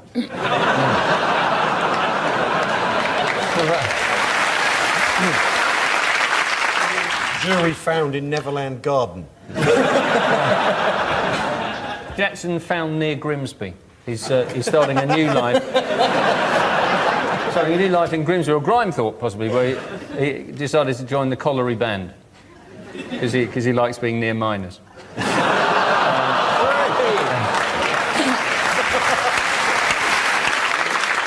You know, he's now set up a website and a wristband that says "Make Puberty History." That's just for legal reasons. He was found innocent, by the way. No. Yeah, we're not disputing that, are we? No, I think what they meant was not guilty enough. Did you see the bit after the verdict came out when the announcer on the BBC went, "At least Jackson can now get back to living a normal life." as he rides out of the courtroom on a talking gorilla. "Oh, it's back to normality." But I was hoping that he'd be found guilty just so that you could see people outside with those banners saying "I love Michael," just gradually and awkwardly putting them down. I'll leave that there. Slowly taking off the one white glove. Get off. Damn, it's stuck on my hand. It seemed to all come down to that one juror that said, "Oh, I just didn't like the way that the mother of the boy clicked her fingers at me." Oh, yeah. That's not enough. And he would have actually been found guilty if he was black, I reckon. I'll give you a clue. The J stands for Jackson. Is it found not guilty? Yes, it is, of course. The action is Jackson found not guilty. Well done, Hugh. Give him an applause. We start with a round called Headliners. Here's a picture of Prime Minister Gordon Brown in buoyant mood, but what does ROCB stand for? Is it what he looks like when he smiles? Is it really old, creepy baby? Is he just really desperate about his election chances now? He's only got one thing he can do, and he's going, right, OK, call Batman. Is it ruined our country, bastard? Is he just giving a weather forecast? Is it rain, occasional cloud, blizzards? Is it row over Cameron's bedroom? He's already in there, measuring up the curtains. Do you think he's actually just found a way to solve the national debt? Is he going, rollover could be billions? Is he going, there's a robin on the corner of the building? It would be nice. It would be nice if he just got more distracted by wildlife. That would be quite sweet. He's just trying to draw attention from the polls. No, there's a robin on the corner of the building. It's a true purpose. It's a true purpose that your government's in chaos. Is that a chaffinch? Is it what he's going to do on May the 6th? Is it going to be removals ordered, cab booked? Would I be right in thinking the art was something to do with recession, It would, Dara? yes, you would be right. Is it recession over complete bullshit? It is not that. You're halfway there, remarkably. Listen, that was lovely, the unemployed people. That's it, yeah. We live in Poundland.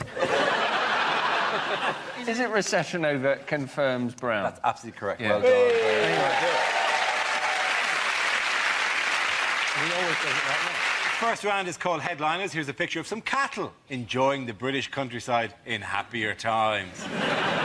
But what does FAMB stand for? Is it Farmers Assemble Massive Barbecues? Farmers are miserable bastards. Is it fantastic? 1,000,000 burgers. It's actually to do with their earrings. It's actually Frisians admire Mildred's bling. Farm animals must burn. That's probably as close to as any time.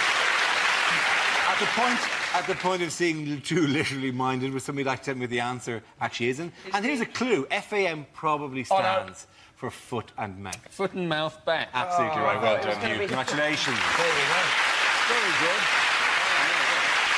The answer I was looking for was foot and mouth back. The disease was diagnosed in cattle at farms in Surrey and is the first outbreak since the epidemic of 2001 that cost the country an estimated £8 billion. Here's a picture of American presidential candidate Barack Obama meeting Gordon Brown this week. But what does BOTE stand for? Is it Brown overdoes the ecstasy? Is it Brown orders tango enema? I think you know when you've had a tango enema. I think it is probably Britain's oddest twins exposed. Is it Brown impersonates cricket umpires? Yeah. Not taking the game seriously. Take the game seriously, It's very Micah. difficult to get all the letters right. You're not getting the rules of this at all, are you? It's very hard to get the letters according to the words. That's why it's a quiz. Is Gordon Brown watching Bill Oddie's tit extravaganza? To be honest, that is a TV show that needs to be made. Yeah. That's fantastic. Is it Brown's old Todger explodes? If it is, it's a shame that they didn't get that in the picture. Yeah. Sorry, Mike. I've got one that fits, I think. Do the letters match the words you're going to say? Is it? I thought today we could have actually had Carol Vorderman reveal the letters. She needs the work. Is it Brown orders tree explosion? Tree explosion? I think there's very little we can do to help you. Is it Barack Obama tours Europe? Yes, it is. Very good. Very good. The answer I was looking for is Barack Obama tours Europe. This refers to the presidential candidate's recent whistle-stop tour. After visiting Berlin and Paris, he ended his trip in Britain, where he met Gordon Brown, David Cameron and Tony Blair. Here's a picture of the effects of this summer's adverse weather. What does RFHB stand for? Is it Reading faces hosepipe ban? Is it Rivers flooded? Help! Batman! Is it revenge for homosexuality and binging? Is it rabbits found holding breath? Is it rumour flooding has begun? I think it's past a rumour at this stage. I like the gentle, soft sell approach you're taking. Is it record floods hit Britain? Well done, Andy. We start, as ever, with our round called Headliners. Here's a picture of former Prime Minister Tony Blair recently. But what does BGBC stand for? Is it Britain's greatest bullshitter celebrates? Is it, in fact, Blair's guilt-free, blood-stained conscience? That was a lovely answer.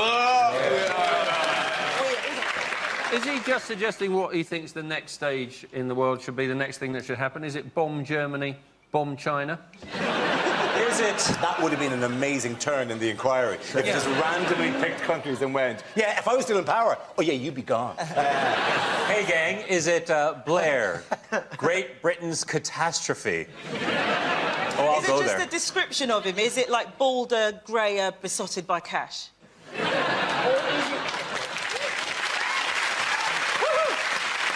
Is it Blair given blue cordon?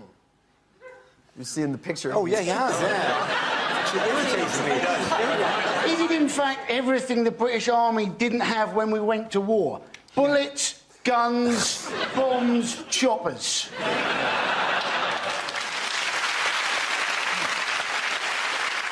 Is it Bush's grinning bum chum? Will somebody give me the answer? Blair grilled by Chilcott. Very good, well done, Andy.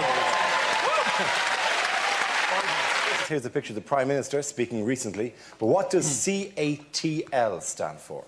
Has he just gone really street? Is he saying, cuts and ting like? I believe that's how people... Yes. Is it CNA totally looted? Is it, in fact, a lot of the stores that were looted that Cameron has never set foot in his life? Costcutter, Argos, Tesco's, Lidl. Is it Cameron attempts tit lunge? Samantha? He's dancing. It looks like he's dancing. It's Cameron attempts the lambada. Is it Cameron's a tosser? Lol.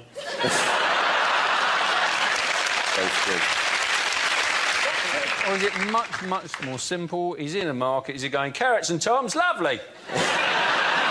Is it actually more simple? Is it more simple? Go on. Is it, in fact, couldn't arrange a turd in a lavatory?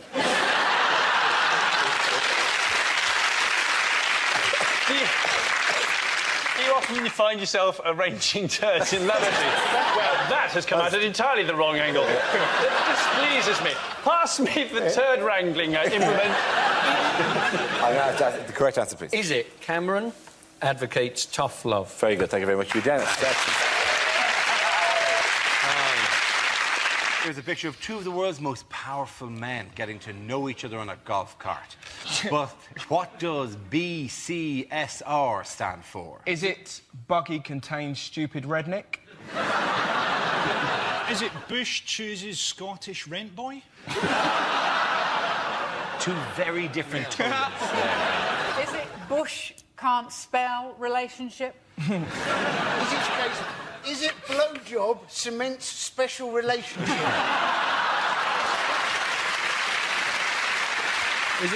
Is it Bush coming, Scoob? Rikes. Is it brilliant chance, sniper required? So the SR will be special relationship. SR will be special relationship, yeah. Is it Brown continues special relationship? It is, of course. Well done. Here's a picture of Leader of the Opposition, David Cameron. But what does TLEC stand for? Is it Tories launch exfoliating cream? Where would you put it? Or is it the Top Man launch Eton collection? Or is it just simply Tosser leading everyone to catastrophe?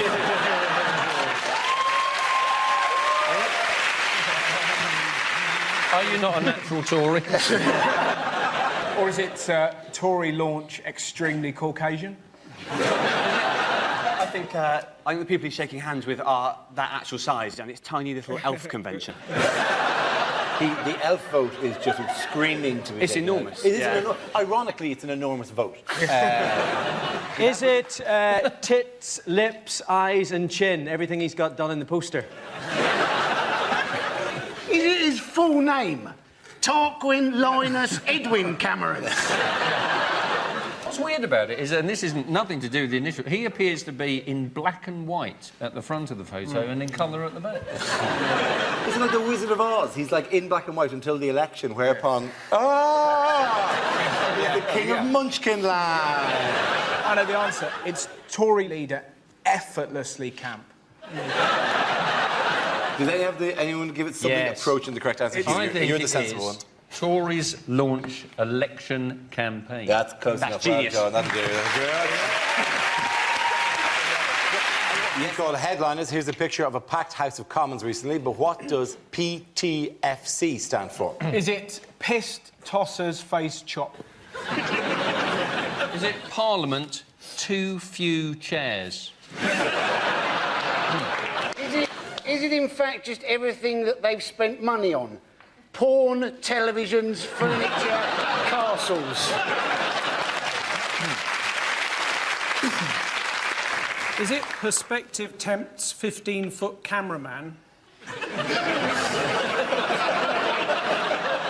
Is it politicians turn out for free cakes? About the least recognisable man in politics. Politicians try and find Clegg. Or is it they're actually playing a game, pick the fattest Conservative? Is it in fact the new Labour car scrappage scheme? Toyotas for Conservatives. Imagine how good that'd be if I managed to say Prius and Toyota. Personally, I drive a Prius. The handling is incredible. You drive my new Prius, darling. Yes. It goes 0 to 60. Or is it performers try find caption?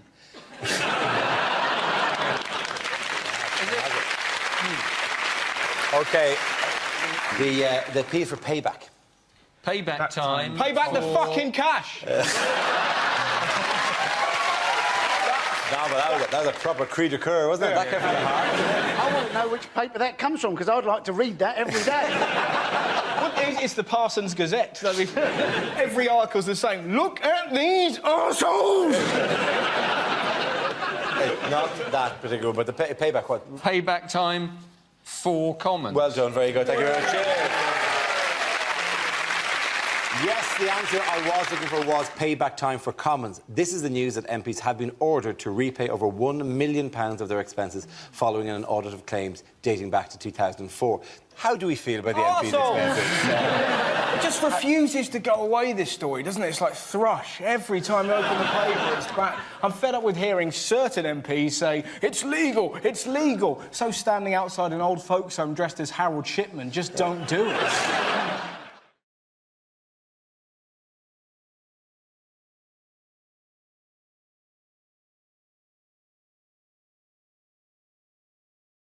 Now we come to our final quickfire round called Scenes We'd Like to See. This is for everyone, so if you can make your way to the performance area, please. I caught ideas for scenarios we'd love to see, and the performers come in with their suggestions. OK, here we go. The first subject is bad things to hear from a tour guide. Please don't take photos of the natives, because they believe that you're taking part of their soul. Apart from that, enjoy Norwich. Hello, my name's Janet. I'm your holiday rep, and basically, I'll be giving out morning after pills like they were Smarties.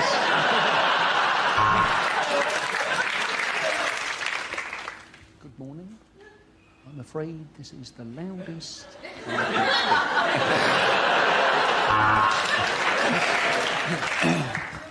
Venice is a most historical city, famous for its... Oh, shit, it's flooded. Everyone get back on the bus.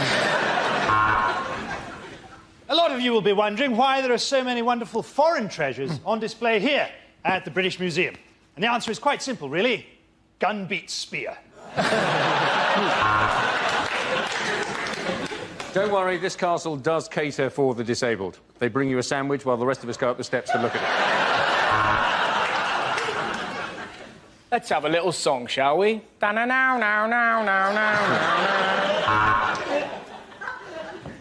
Coming up later on, we've got the topless donkey derby and who's got the funniest willy competition. Yes, it's going to be the best saga holiday you've ever had. I know that a lot of you can't bear to leave Thailand, which is why I've hidden drugs randomly in your luggage. And as we enter the next room, I need you all to be very quiet because we have technically broken in. If you need anything at all, I'll be under your bed.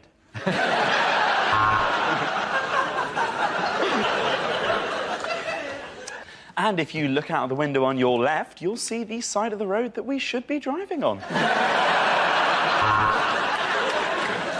Of course, you have to respect local customs. On the right-hand side, you'll see a woman being burnt at the stake, and on the left, Dundee Town Hall.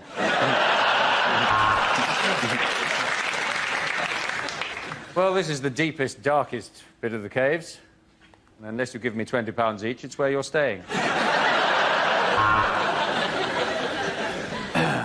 And according to Wikipedia, the East Wing was built in the year Dougie is a homo. We're now leaving the green zone. Pop on your flak jackets. This is the real Baghdad. An adult and 2 children is £10. But enough about my trip to Cambodia.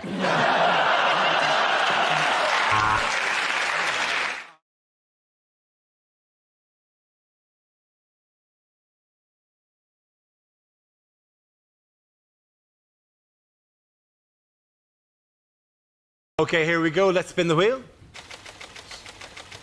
The first subject is alternative medicine. Can I have a volunteer to talk about that? Andy.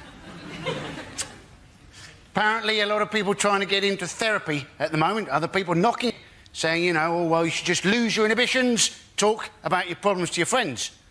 I thought I'd try this. I talked about my problems to my friends for a whole hour. Lost my inhibitions, also lost my friends. I now tell my problems to taxi drivers.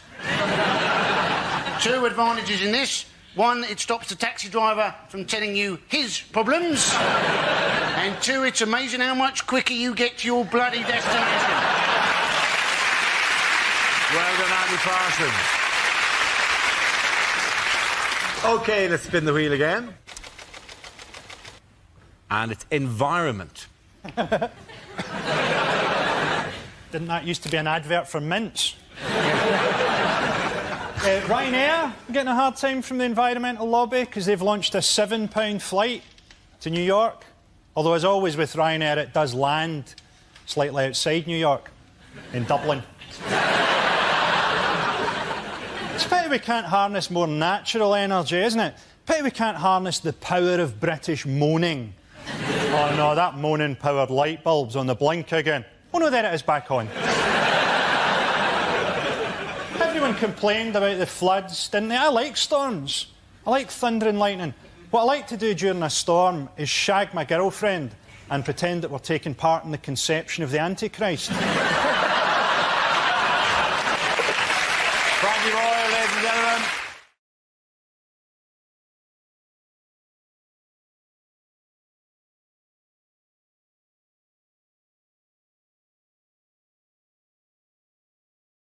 We start with a round called If This Is the Answer, What Is the Question? On the board are 6 categories. Ellie, which category would you like?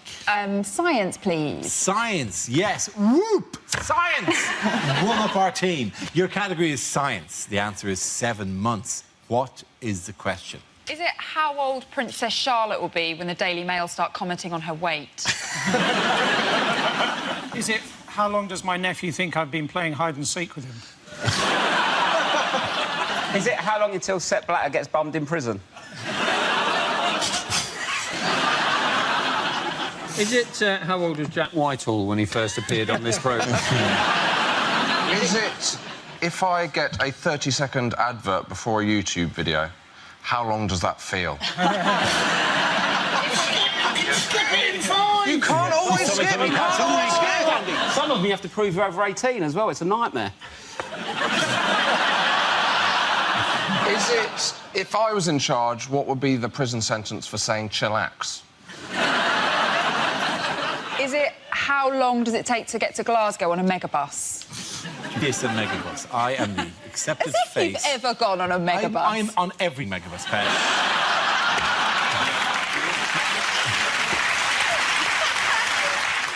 Is it how long it takes Dara to start a sentence?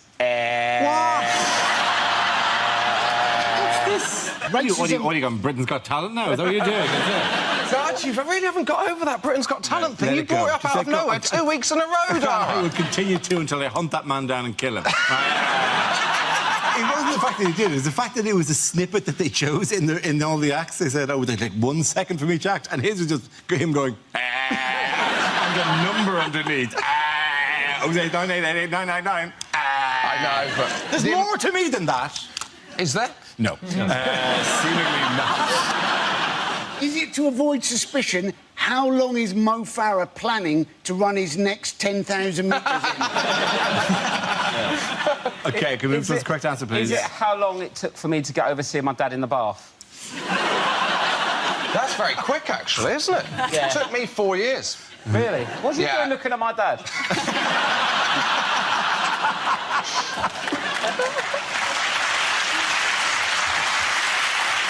Surely more the question is, what was your dad doing in his bath?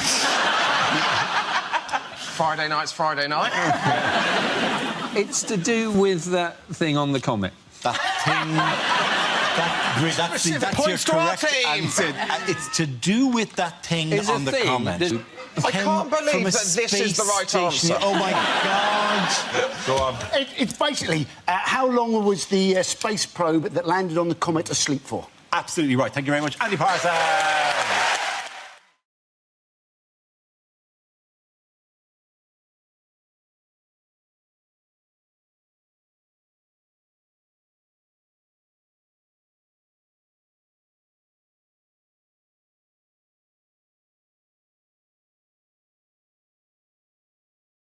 Our next round is called If This Is the Answer, What Is the Question? On the board are 6 categories. John, which category would you like? I would like world news, please, Dara. OK, world news is the category. The answer is 3%. What is the question? Is it what percentage of my life have I spent thinking the toaster is broken when actually I haven't plugged it in? Is it my milkshake brings what percentage of boys to the yard? Is it, what is my success rate for plugging in a USB charger the right way around first time? Is it how much of a portion of Viennetta you get around Jeremy Hunt's house? What percentage of the population of Midsummer are still alive? Is it how many of Southern Rail's trains run today?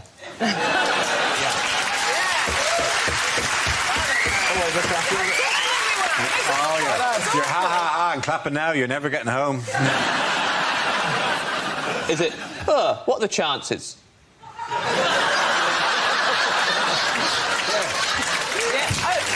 Very true. Very, It very could true. be like, what are the chances of John proposing live on air? How much a week? Oh my God, Max, come up! Why not? Which is... There's spider hands. Please tell me that when you propose, and you ever do, you will do spider hands first. You will Every day I propose to someone random. And I'll come up and go... No, OK, go on. It's the percentage of Facebook posts from new parents that I give a shit about. Is it... Oh, yeah, you all got kids, haven't you? Keep your dirty dick in your trousers and save us all a lot of bother.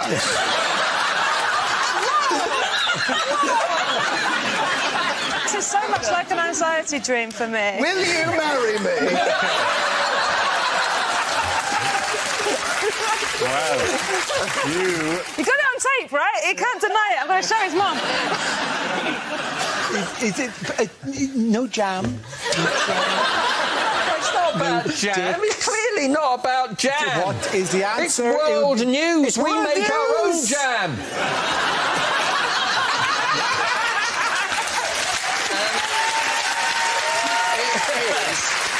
It is, I suspect, how far ahead is Hillary Clinton in the polls? That's absolutely the correct answer. Thank you very much.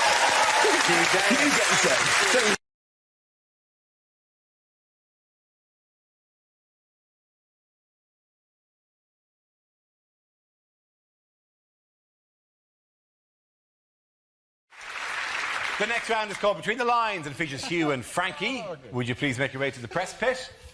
Frankie, this week you are soccer superstar David Beckham introducing himself to the many fans of LA Galaxy. Hugh will tell us what he really means. I'm glad to have this opportunity to let you know what I'm thinking.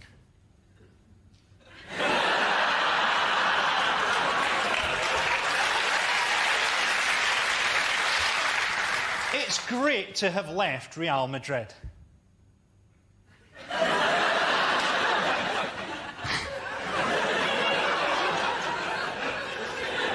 I hate Poland.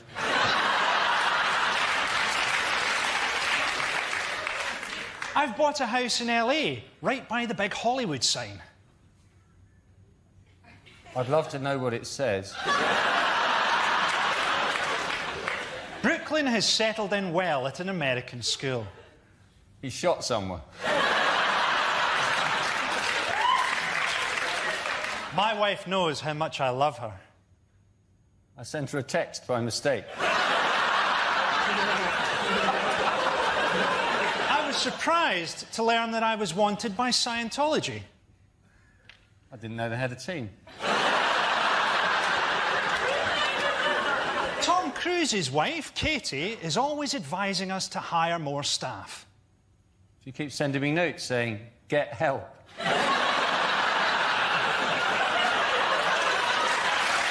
Very good. Well done to both of them.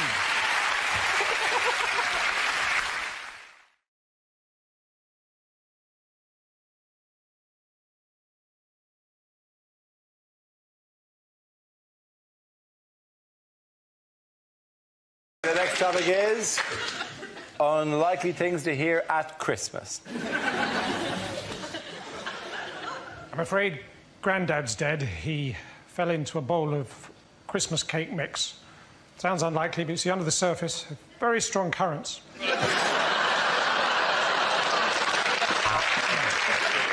It's time to drain the 25th vegetable in our advent calendar.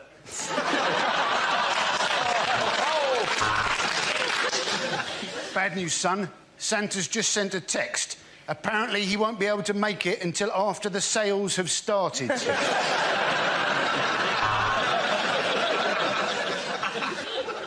Your mother has always wanted to be somewhere hot for Christmas, so I've chained her to the Arga.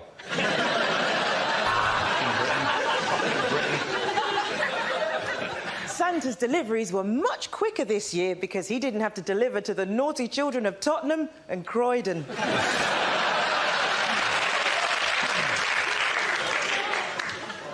Oh, this is embarrassing, dear. The smaller set of underwear is actually for my secretary. I'm afraid Santa wasn't able to bring you a toy train, so he's brought you a toy replacement bus service.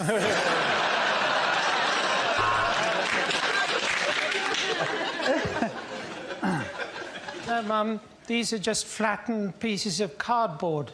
This is just an Xbox.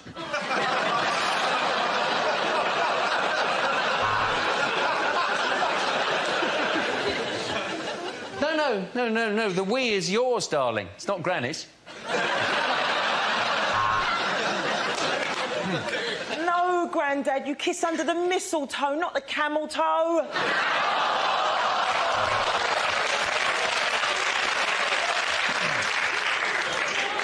I haven't got you a present, Grandma, because Daddy promised you'd be dead.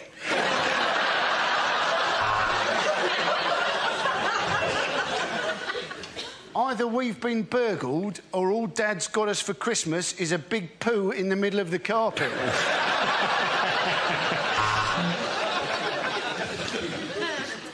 Now I got the Christmas presents early this year.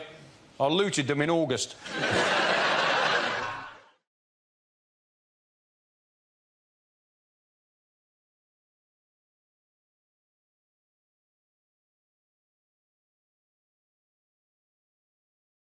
OK, here we go. The first subject is unlikely things for a royal correspondent to say. Isn't it wonderful to see Prince Charles being made king at the age of 137?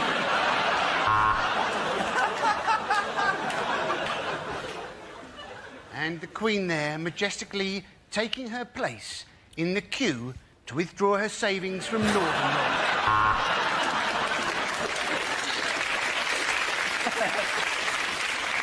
The Queen asked me if I was from the BBC. I said I was, and she told me to piss off. There we see Prince Philip going over to talk to a man from China. This should be interesting. In fact, it's the Chinese Premier, and he's just asked him for a menu. Prince Harry hasn't been put off by the congestion charge. He says he still manages to come into Chelsea twice a day. Well, the crowd are absolutely loving this event. The night sky is dancing with light. Yes, the Queen set fire to Windsor Castle again. It's great to see the whole family waving from the balcony through the sights of my AK-47.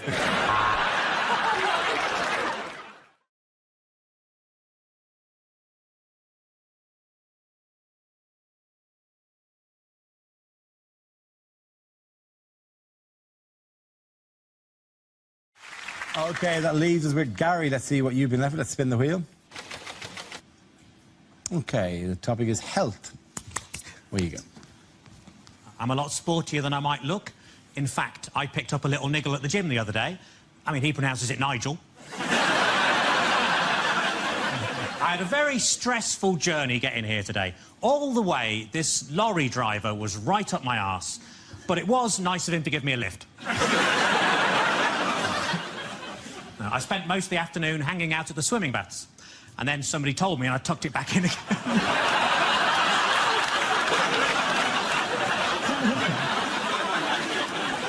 I put on a lot of weight recently, so I rang up Weight Watchers. I said, it's an emergency. Can you send somebody round? And they said, yes, we can. We got loads of those. My grief counsellor died recently, but luckily he was so good I didn't give a shit.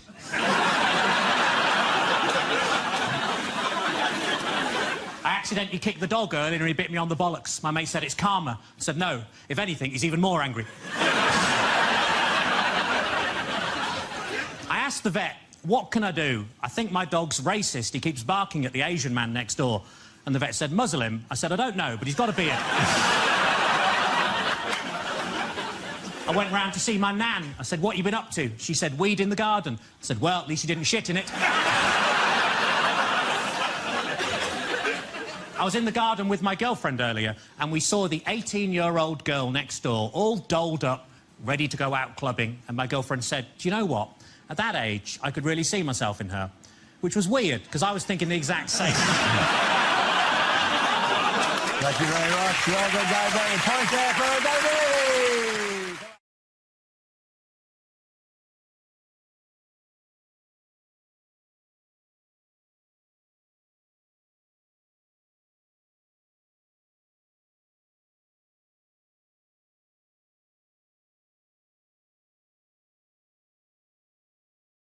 OK, the next topic is things you wouldn't hear on a science documentary.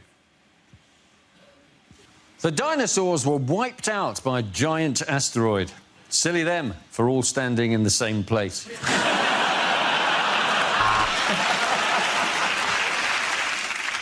Does it burn anything other than Bunsen?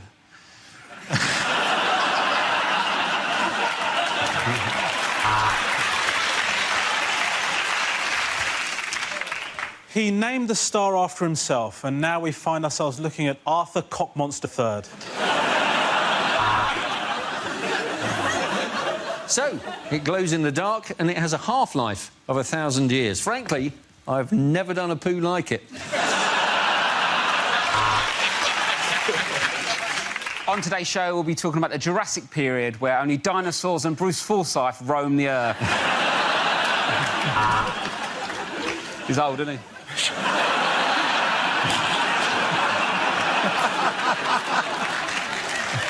For Sarah Palin, it's conclusive proof that man and dinosaur existed together. For everybody else, the Flintstones is just a cartoon. Next, biology. Why is that gorilla so sexy? Let the proton see the electron.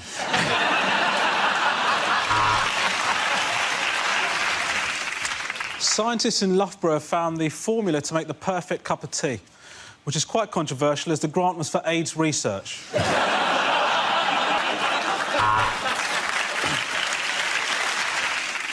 You've been watching me, Richard Dawkins. Good night and God bless. See, and the problem with cocaine is it's well Moorish.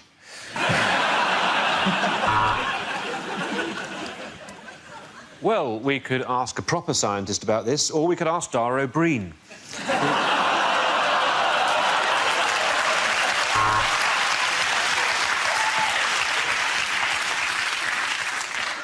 Hello, my name's Dara O'Brien. And to try and bring science to the masses, I'm going to appear in a programme with Stephen Hawking wearing a ridiculous hat.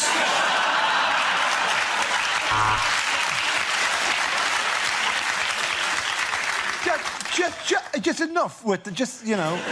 I love that hat, by the way. Hello, I'm Dara O'Brien. And I've got a massive head and a massive brain. But all I get to do in this bit is just press a little button.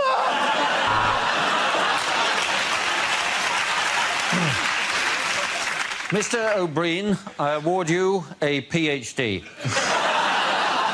Phenomenal head, Dara.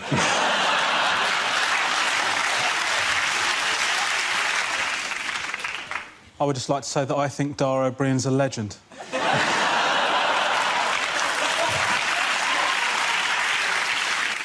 I work with Dara O'Brien. And today, my experiment is to turn this joke into a P45. OK, well done, dinner at that. Boys got a right at you and Miles.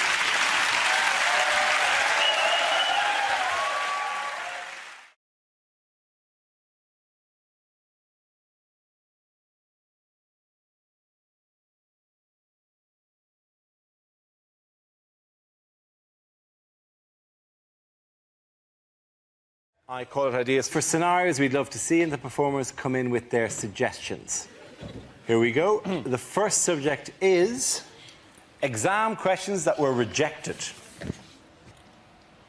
A lot of people say that the exams are too easy. Is the answer A, yes? Or B, David Beckham? With illustrations, describe the Prophet Muhammad.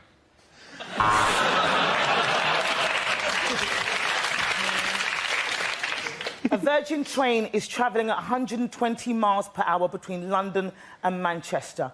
What time will it be cancelled?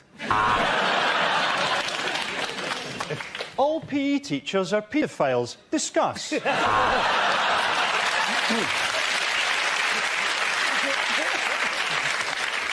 If the world is heating up at 2 degrees per decade, what is the point of anything? Spell Mississippi without looking at how we've spelt it in the question.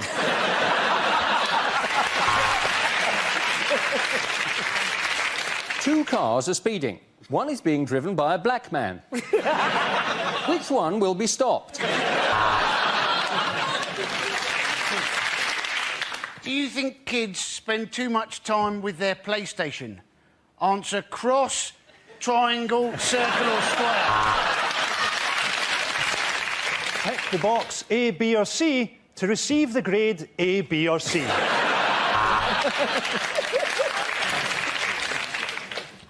Sex education practical. Report to me in the stationery cupboard.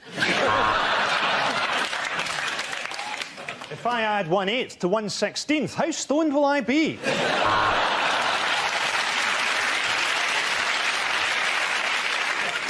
Can you master this phrase?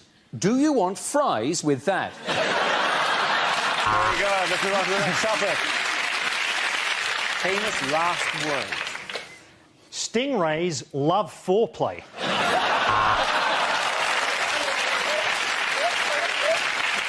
Charles? Charles? What are you doing with that pillow?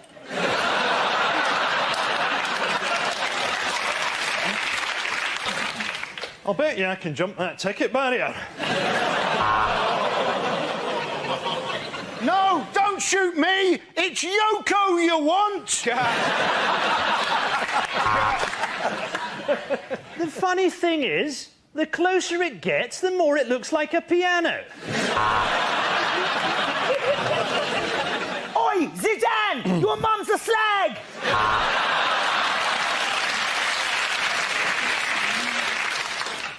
He's only got lipstick, Vaseline and jam.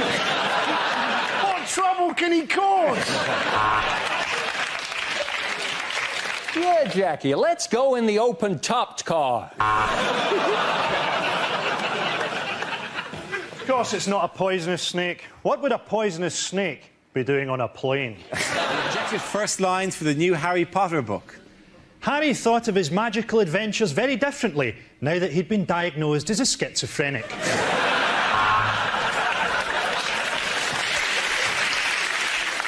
Don't you realise, Ron, said Harry, with our magic powers, we simply won't need Rohypnol. Finishing in the cafeteria, Harry and Ron turned their wands on themselves.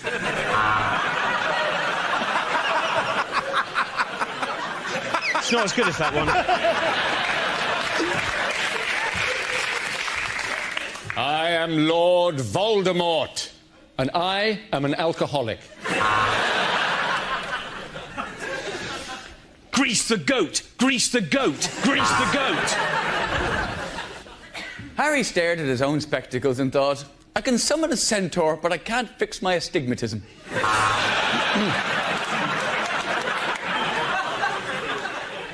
I have earned more money than the Queen. I can't be arsed.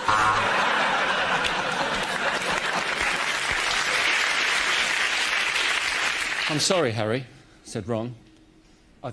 I thought you felt the same way. Genital warts at Hogwarts, said Matron. What fun.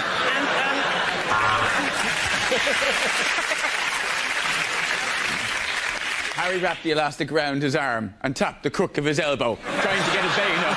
"Come on, you bastard," he said. Something about the spell must have gone wrong, because one of Harry's testicles had turned into a scorpion. It was October and the beginning of Harry's 5th term at Feltham Young Offenders Institute. "Show us where Dumbledore touched you," said the judge. "Show us on the doll." The next topic is unhelpful things to say in a crisis. I know, why don't we get the UN involved?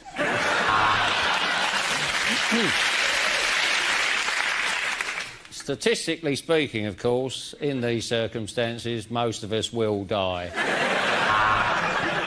Kumbaya, my lord. I think this 14th century text adequately sums up what I want to say. I know you're a hijacker, but I ordered a vegetarian meal. I know this is probably the wrong time, but I've got an erection.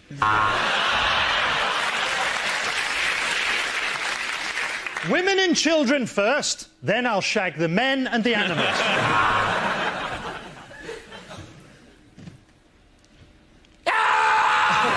Advise things to say in court. How could she have seen my face? I was wearing a balaclava!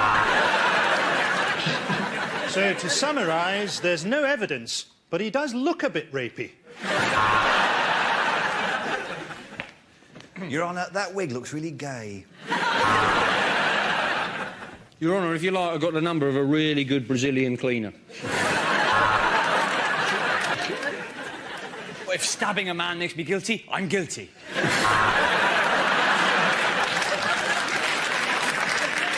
I would like to present my own defence through the medium of dance.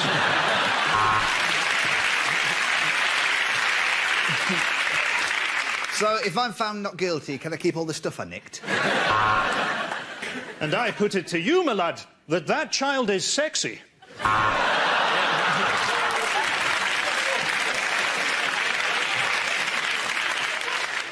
Oi, Wiggy! I've done your door! I was performing the Heimlich manoeuvre and it sort of turned into the wheelbarrow position. Will this take long? We're meeting a boat from Colombia at 9. There is a precedent for this. I refer Your Honour to episode 10 of LA Law. And let me say this. Sentencing you will give me an overwhelming wave of sexual pleasure. Send him down.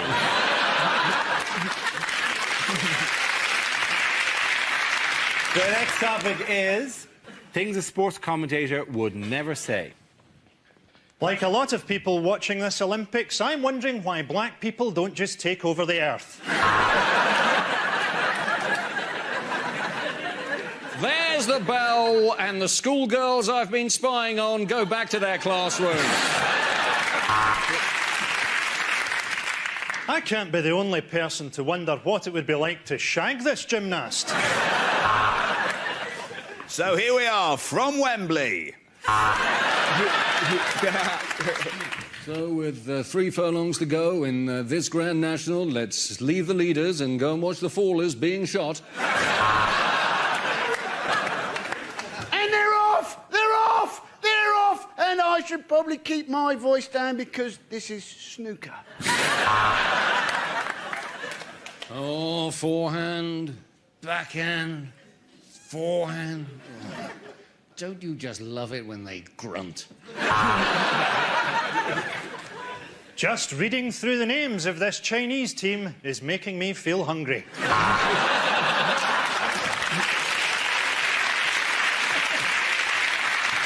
And for those of you who missed them, here are next week's Italian football results. This woman isn't just a world-class curler, she's also a model.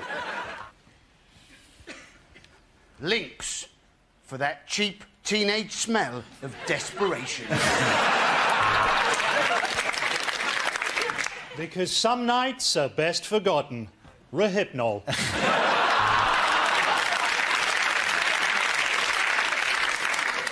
Injured at work? Don't drive a jet car at 300 miles an hour.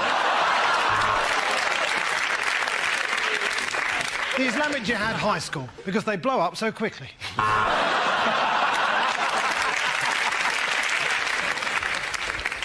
I'm Tony the Tiger. Siegfried and Roy taste great. For effective ethnic cleansing, use Milosevic.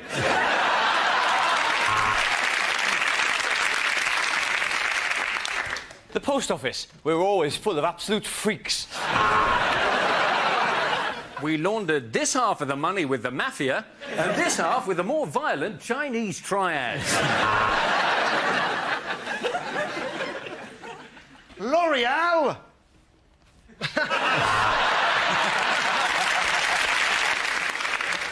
By the year 2020, we shall rule the earth. Tesco, every little helps. Losing a hair, tiny cock, you need a Porsche.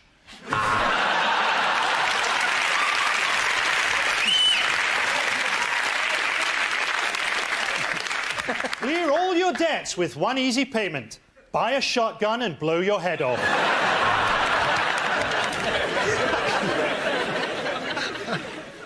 Take 2 bottles into the shower. Yes, I'm an alcoholic. That's it on that topic. Our next topic is inappropriate acts for the Royal Variety Performance.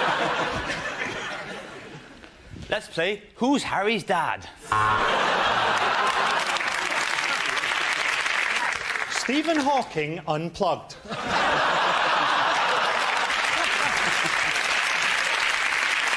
Your Royal Highnesses, lords, ladies and gentlemen, I give you synchronized dogging. Ladies and gentlemen, the marching band of the Mujahideen!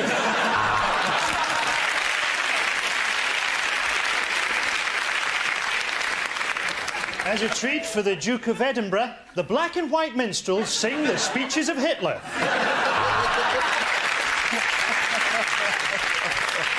The George Michael motorcycling display team! Lines that you'd never hear in a Bond film.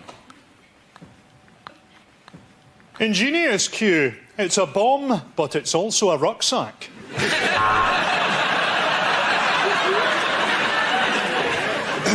James, what a wonderful present. Chlamydia.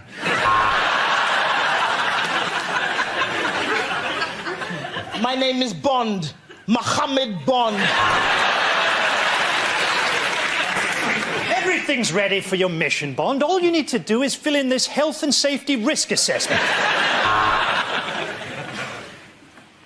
Mr. Bond, have you ever kissed a man? You're very good at poker, but let's see how you do on the fruit machines. Here's your new car, Bond. A Ford Focus. I'll have an egg roll, scrambled, not boiled. Let me get this straight. There's an evil tyrant at the top of a mountain, surrounded totally by armed guards. Do you know, I don't fancy it. It's not just a baseball bat, Bond. It's a baseball bat with a nail through it. Oh, James, is it meant to be this soft? They're getting away. We'll get after them in this pedalo. We'd better slow down. There are speed cameras. I hope you're not going to be one of those Russian agents whose name is just a cheap sexual pun, Miss Suck Me Off.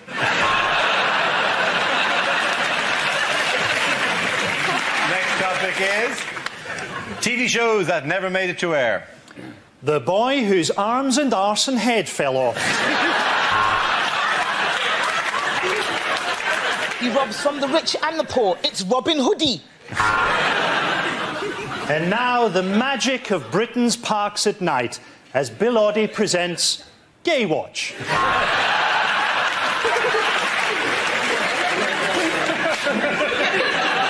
And now on BBC Two, Jack Straw's What Not to Wear. I'm Wayne Rooney, and welcome to Grannies Do the Filthiest Things.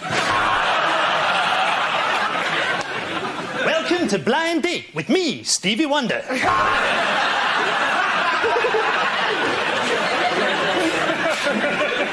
now BBC One, it's the Senile Dementia Show. Where do you think you are?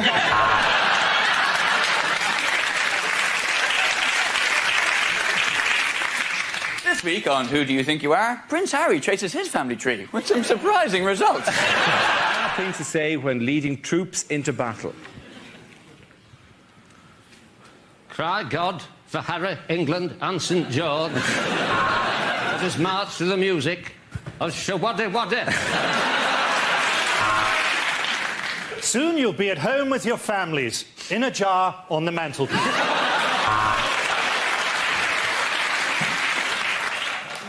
Have you been injured at work?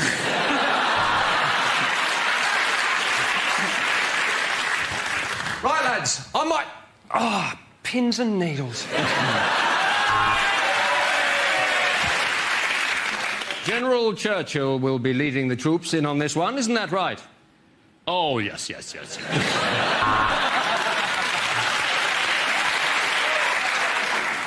Our best hope is that the enemy kills so many of us, they become slightly depressed.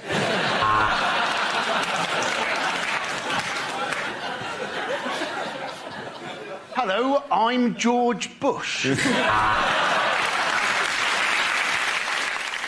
This next mission will be led by Michael Moore, seeing as he knows so fucking much. OK, the next topic is unlikely things to hear on Blue Peter. Today we'll show you how to make an ashtray using the shell of a dead tortoise.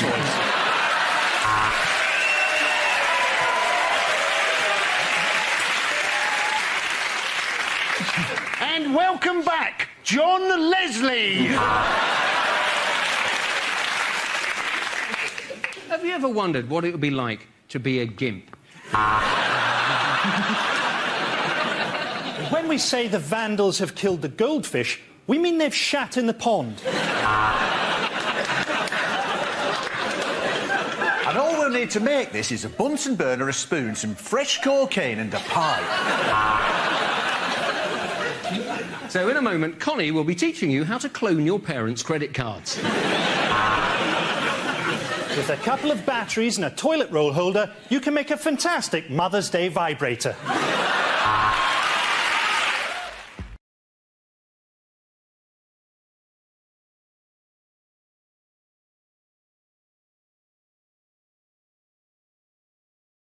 OK, here we go. The first subject is lines you wouldn't hear in a sci-fi film. We've discovered an alien queen, and she's laid enough eggs to take over the galaxy. This writing, it says, Katona.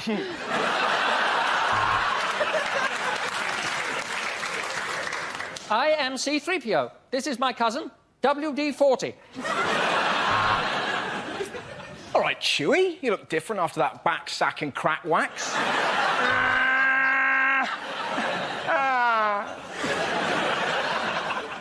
My name is Obi-Wan Kenobi. This is my brother, Oh Be Careful, my sister, Oh Behave, my dog, Oh Be a Sport. Use the Force, Luke. I've run out of lubricant.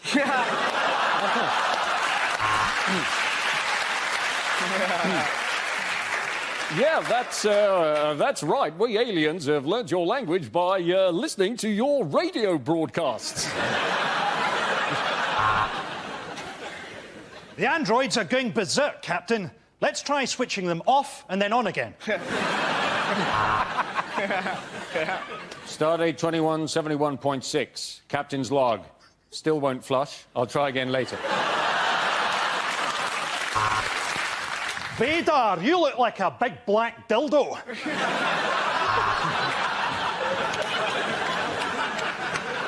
Captain, I've been repeatedly firing this laser at that alien, but all I've managed to do is improve its eyesight and give it a Brazilian. It's not easy being a Vulcan, Captain. Due to my death grip, I can't masturbate.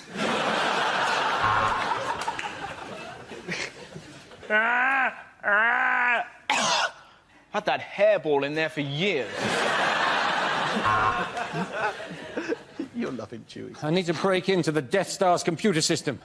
Who knows Darth Maul's mother's maiden name? Captain, the ethereal sounds being made by this beautiful dying creature from another world is some funky shit.